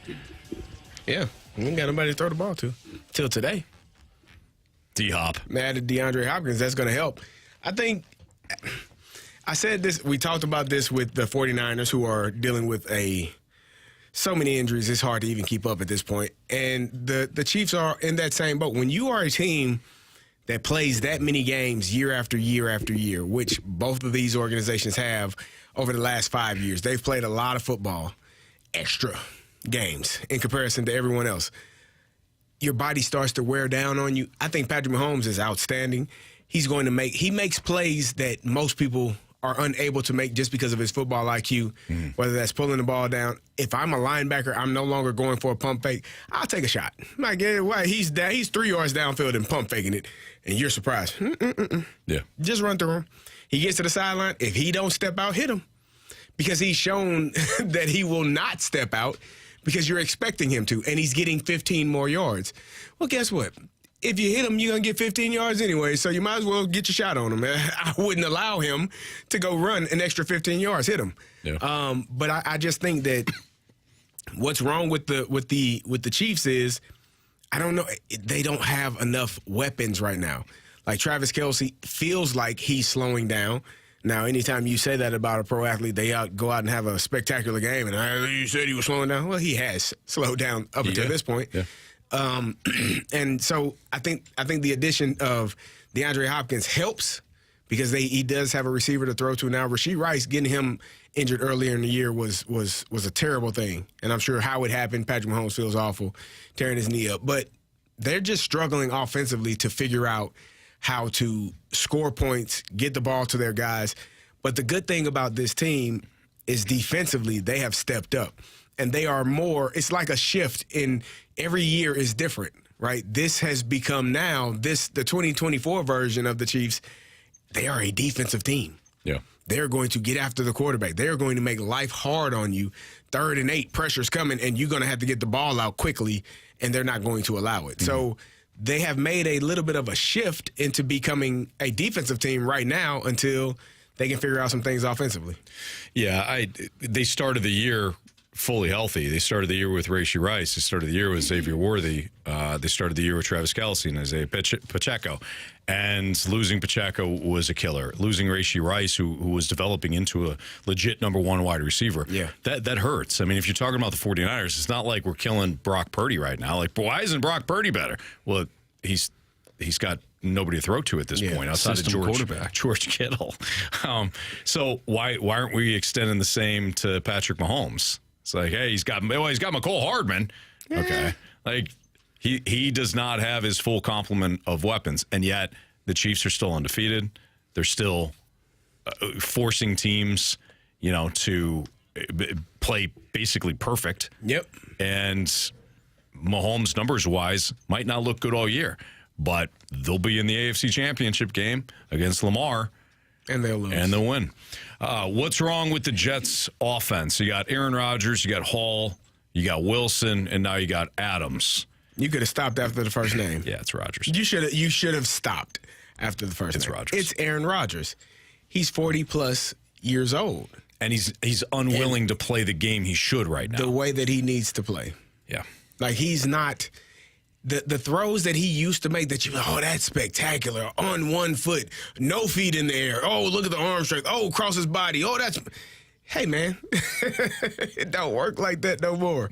Like, your body is it, and this is just me as a older person that played the game, who literally just had an MRI today. I haven't blocked anybody in I don't know, 15 years. Elbow feels like it's about to rip off my arm every single day. Like, your body starts to get older, and there are things you are unable to do at the level that you used to be able to do. And I think the thing that bothers me most is he's not taking accountability for what he is not doing. Like, the throws that are not being made, the plays that are not being made. Are there drops? Yes. And that's frustrating. But are there bad throws as well? Yes. And so I think he has to be better in that area for this team. And the defense has not been playing well. Like, they are struggling in all facets. You fire your coach. you kind of lose the mojo that they had in the locker room or whatever they had going on. It's just it has changed, and I feel like Aaron Rodgers needs to play better. And you full stop. Start there, play better, team will be better. Well, they actually thought they looked pretty good in the first half against the Steelers. In the first quarter. Maybe the first quarter. But I thought offensively they looked good. They were getting the ball to Breece Hall in a variety of ways, too. It wasn't just like him single back running off tackle. They were mixing him in in the passing game, and that will open things up, as you often have said. But then in the third and fourth quarter, when you needed Aaron Rodgers to make a play, he made the wrong one consistently. And we've talked a lot about his inaccuracy on some of these deeper throws. Now, Garrett Wilson had one right in the hands. I know it got tipped a little bit, but he's got to catch that. And it wound up being an interception. That's not on Rodgers. Like, that was a perfect ball. Perfect ball, perfect spot in that situation. Maybe he could have lofted a little bit more over the corner. That one. But still, that's a Garrett. You got to catch that ball. Otherwise, whenever the Chiefs have absolutely needed a play, Mahomes is there. He's made it. Yeah. When the Jets have absolutely needed a play, Rodgers has stunk. No question. All right, Jaguars. I think to me, the reason why that game turned for Jacksonville, one, they were playing New England, which might as well be they're struggling. The Mountain West team right now. Yeah, they're struggling. The reason why that game turned, in my opinion, you had the big punt return. That was huge. But they ran the ball, and they stuck with the run. I think Doug Peterson, as soon as one run is blown up, and I'll exaggerate, but as soon as one run is bottled up, he's like, to hell with it. Yeah. Let's air this puppy out. And Trevor Lawrence winds up being a sitting duck. Lawrence has not played well. He's not played to the capability of what we've seen when he has been good. He hasn't played up to his contract. But they've got two capable backs when healthy, Travis Etienne and this Tank Bigsby, who's looked good. Dearness Johnson's fine, too. If they stick with the run offensively, I think you'll create some balance, and then your damn defense won't be on the field constantly. Not only in minutes played, but also in bad spots. So I think it kind of comes down to coaching. This Jaguars team is good enough to be in a wild card mix. Not now. Not now, obviously, because they're terrible. But I'm talking about just from a roster standpoint, a talent standpoint. You look at this roster, you wouldn't take most rosters in that. I don't know. Titans. I would take the Jaguars roster over the Titans. I'd take it certainly over the Raiders, the Patriots, Broncos. Maybe. No, the Broncos defense is really good. Browns, I might. The point is the roster's good enough to at least be in the wild card mix. But they're so bad, I think, mostly because of coaching. I think Trevor Lawrence is a part of that as well. I think what you expect from him, again, if you run the ball effectively as they did last week, you can win games. Trevor Lawrence was 15 for 20. Yeah. Perfect. Like that's and the problem becomes is when you pay people a lot of money, you don't want your quarterback to only throw the ball 20 times. You didn't pay him to do that. You, in your mind, as a staff, as a organization, as an ownership, we can get anybody to throw the ball 15 times. Right. Why are we not throwing for 350 yards like Peyton and Drew Brees and Tom Brady? We've got all these weapons. We're paying all this money. Why are we running the damn ball? Well, you're winning. If that wins, what difference does it make? Agreed. So, yeah, I think they are – Trevor Lawrence got to be better. Doug Peterson saved his job by winning that game, and they were losing to start that game, which was – oh, it was terrible. Mind-blowing. They were down 10-0 in a blink. Yeah. All right, it's a Fast Lane on 101 ESPN. We're going to play Prove Me Wrong next, so if you've got a Prove Me Wrong statement, send it in the Air Comfort Service text line. CD and I will try to argue against it, and our fate will be up to the Honorable Judge Andrew Marsh. Great cap, by the way. That's next on 101 ESPN.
101 ESPN Sports Center.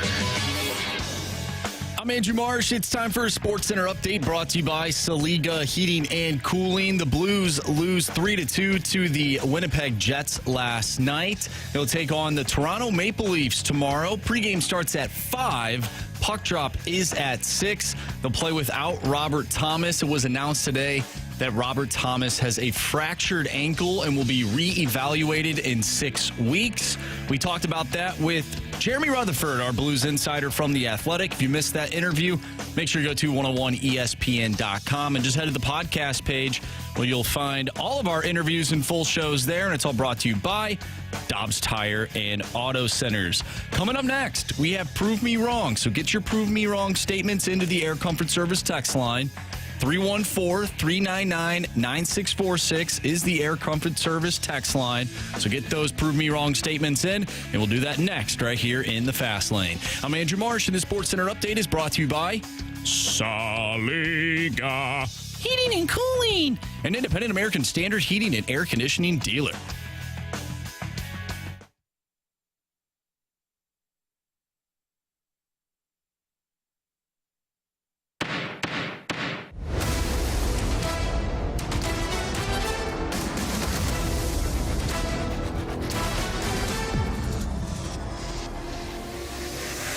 Prove me wrong, kids. Prove me wrong.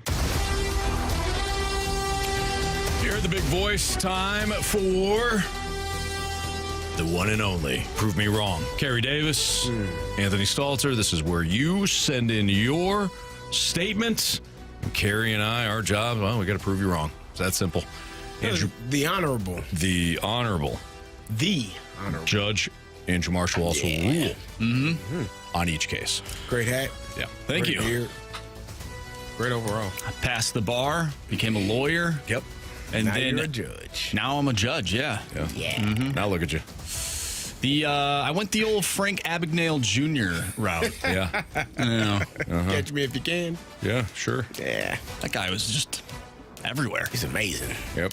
You're a real Atticus Finch. Sure. And they gave him a job. Yep. Are you ready? Frank Abagnale Jr.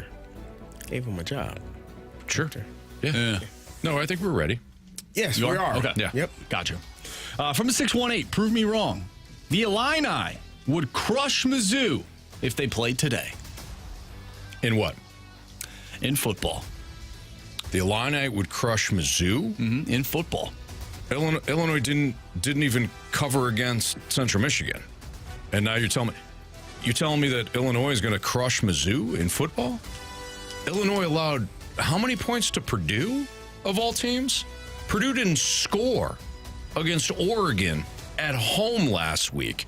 And Illinois just laid down and took it from Purdue 49 points. They almost lost to Purdue. Now let's take a look at some of Illinois' victories, shall we? Kansas, that's a real good team. Have they won since losing to Illinois? Give me a break. Illinois would roll against Mizzou. You seen this Mizzou team? Lying in the weeds. I have. They've been lying in the weeds all year. They haven't showcased their real potential. I thought it was nice that they allowed Texas A&M to win that game. Just give Texas A&M a little boost. Otherwise, this team's getting better each and every week. I mean, not really, but. Anthony, you were on the right path. Purdue. I should have just stuck with Purdue. Illinois almost lost to Purdue. Could have stopped there. Honestly, it's all I had. Didn't really matter what you said. All right. I appreciate that, Judge. I appreciate that, Judge. Yeah. Well, I knew Carey wasn't going to chime in. No, I had to. I had to stay. I had no words for you. That's crazy talk. From a 636, the National League Central is a weak division. The Cardinals should be able to bounce back pretty quickly and stay above the Pirates and Brewers. Prove this texter wrong. They don't worry about the Pirates and Brewers. What about the Cincinnati Reds? Cincinnati. What did they get at their manager, huh? Terry Tito Francona. Yeah, pretty good, isn't he? He's great. He's really great. And so you got one of the greatest young players to play the game in Ellie De La Cruz. You talk about a 5-tool player. There's another one. don't know if this division is terrible as we have thought in the past. Obviously, the Cardinals were unable to make the push that was required because the teams around them were so good. The Brewers just keep finding ways to win the division. The Pirates, I don't know. They got a guy that throws smoke balls up there named Paul Skeens. I've never seen anything like him. He's amazing.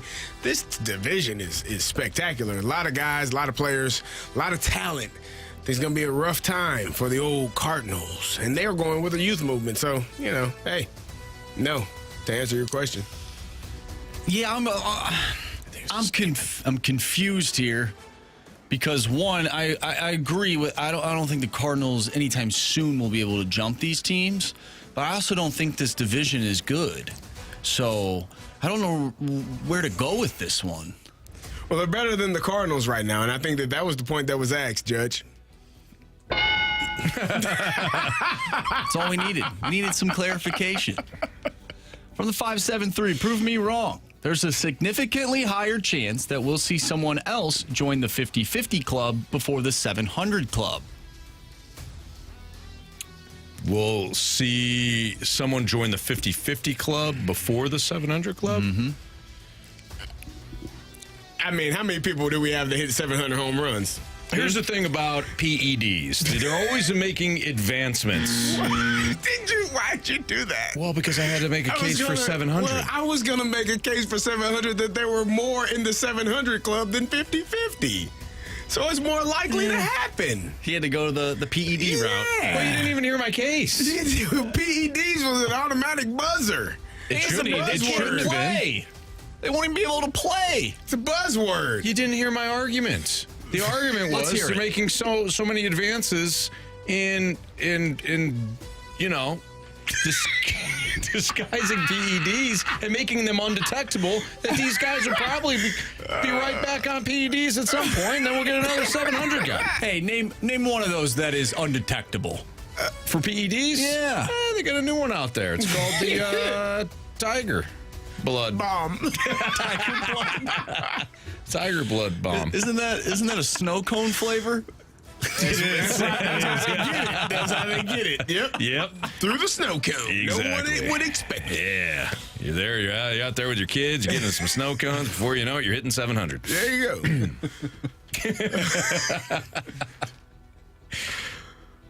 Can you read it? What's that? I thought you were laughing at the snake pit. No, I was laughing at us. I didn't know if Ferrario's ball gag was back in there. All right, from the 217, prove me wrong. The Blues will have a 500 record or better without Robert Thomas. I don't think that's possible. You have your top line center out now. You've been missing centers. You've been lacking centers. That's why you got Pavel Buchnevich playing center, even though he's probably a better wing. So I don't know how you remove Robert Thomas from the equation and get better. Well said. It feels dirty. I needed that. Yeah, it just felt dirty doing it, but I think I agree with you. Thank you. Good job. It did feel dirty. I didn't like saying it, but I needed a dub. So. From the 816, prove me wrong. The Royals will get to a World Series before the Cardinals. Well, I mean, they had a chance this year. What'd they do? Blew it. Stunk Bobby Witt Jr. What has he done? He did a lot, actually. But, the Cardinals are that I-70 series, that's motivation. When you look down that highway and you see how successful those guys are in Kansas City, the Royals, you got the Chiefs playing well, that's motivation for the Cardinals. And what are the Royals don't have anything to motivate them right now. Right? They've done it. They've been to the playoffs. And so it's natural progression to take a step back and for the Cardinals to take a step forward. So I truly believe that the Cardinals will definitely have an opportunity to win a World Series, have a great playoff run for the Kansas City Royals do.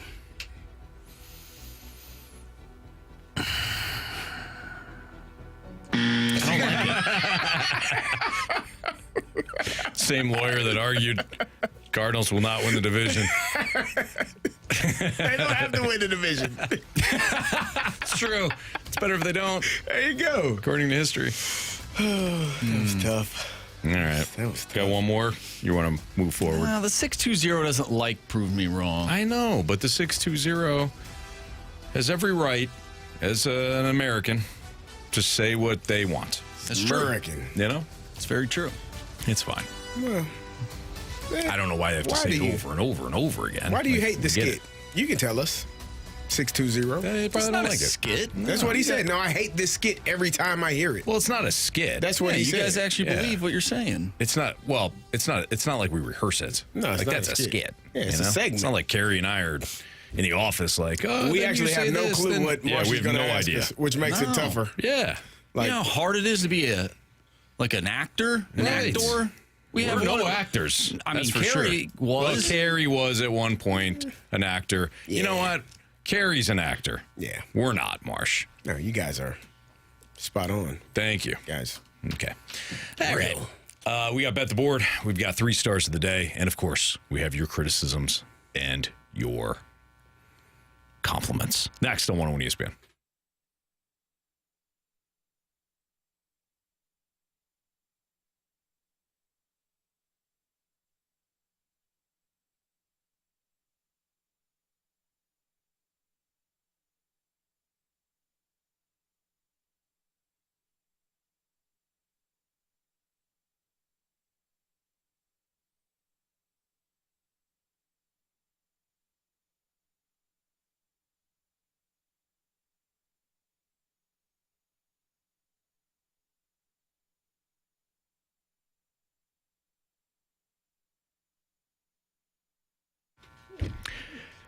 When you need a vehicle, you got to head out to Auto Center's Nissan Herculaneum. They've got over 700 new and used vehicles all in one location. In fact, it's the largest, best used selection in St. Louis. You're going to find the perfect vehicle to match your style and your budget. When it comes to financing options, they've got them for you, too. When you're looking at maybe an affordable Nissan Kick or a Sentra or Versa, all those are priced below $23,000 right now, as well as the 2024 Rogue.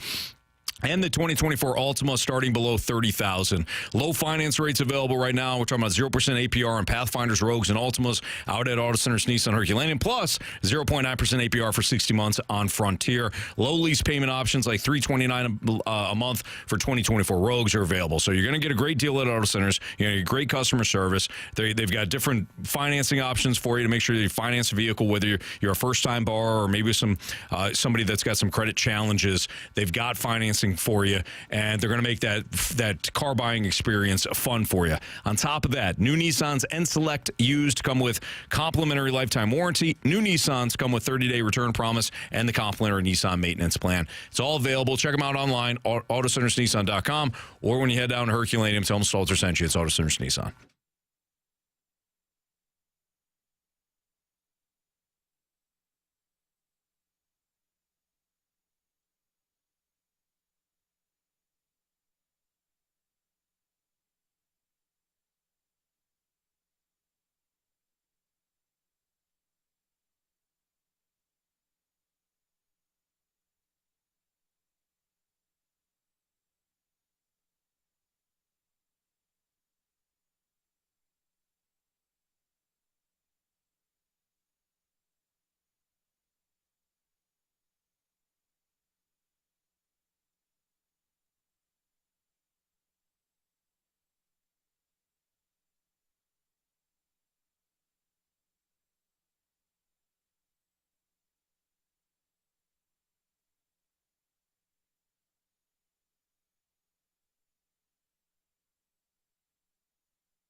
you missed anything from today's show, you can always download the podcast, available at 101ESPN.com or on your 101 ESPN mobile app. Podcast is brought to you by Dobbs Tire and Auto Centers.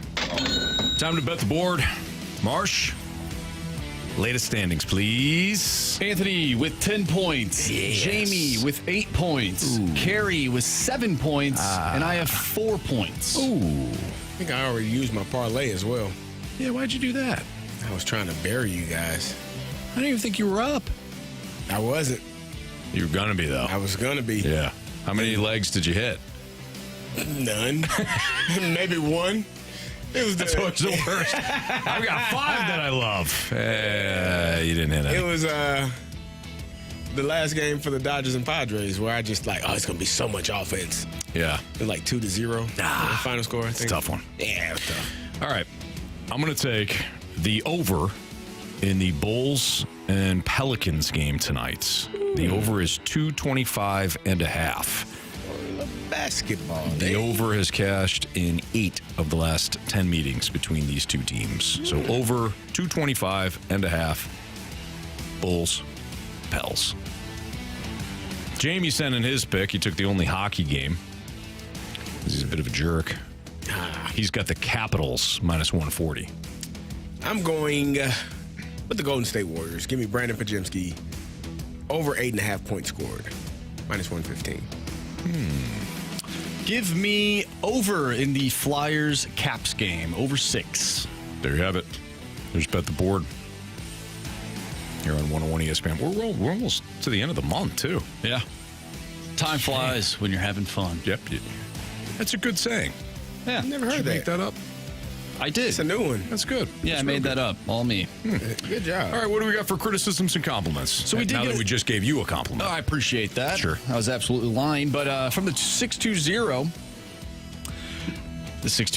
same texter that didn't like the skit and proved me wrong, says because you guys are hilarious when you talk natural stuff. That's a compliment. That is a compliment. That was real nice. Thank you. 620 Yeah. 9021620 210. 20 90210. 90620. 90210. That was a TV show, was it not? It was. Yes, it was. Luke Perry. Shannon Doherty. Oh, Doherty and Tori Spelling. Tori Spelling was on that show. Yeah. From the 314. Hey, Fastlane crew. Hey. Daily listener. Love the show, by the way. Thank you. Yeah. Also from the 314. Good show today. Hope everyone has a great night. Thanks, 314. We hope you have a great night. Great night. Great one night. Great one night. Stand. And then If that's your thing. Thundercat. I'd have beers with you, Fastlane. You guys seem like a good bunch. We're always ready to drink. yeah. Yes. Yeah. Some more than others. Yes. Let's get to our 3 stars of the day. Yeah. Our 3rd star of the day goes out to the boy who lived. The Seeker. Harry Potter. Yes, absolutely. Yeah. The boy who lived. Yeah. Come to die. Not a 5-tool Quidditch player, though. No. I think we established that. We did. We lacked power and physicality. Got work to do? Oh, yeah. Is it too late? I think so. Okay. But yeah, they already made all the movies. Well, 14 of them. I think there's 8. 2nd star of the day goes out to the Killer Tire. Yeah, Killer Tire, movie. yes. Yes. Gotta love it. Interesting. And 1st star of the day, we had a question about what color deck that this listener wanted to know. And we came up with a dark brown deck. Yes, First star of the absolutely. day. Yeah, first star. Excellent. Yeah, that was Bacon Wrapped Wiener who asked that question. Yeah. Apparently doesn't have a deck. So, interesting question. Maybe he's thinking about it. Okay. You know, maybe he's thinking about it. Harry Potter was more of a Ricky Henderson, says Brandon Johnson. Yeah, kind of a... Yeah, I think that's good. Everybody have a great night. Appreciate you listening. For Andrew Marsh, Carey Davis, I'm Anthony Stalter. See ya.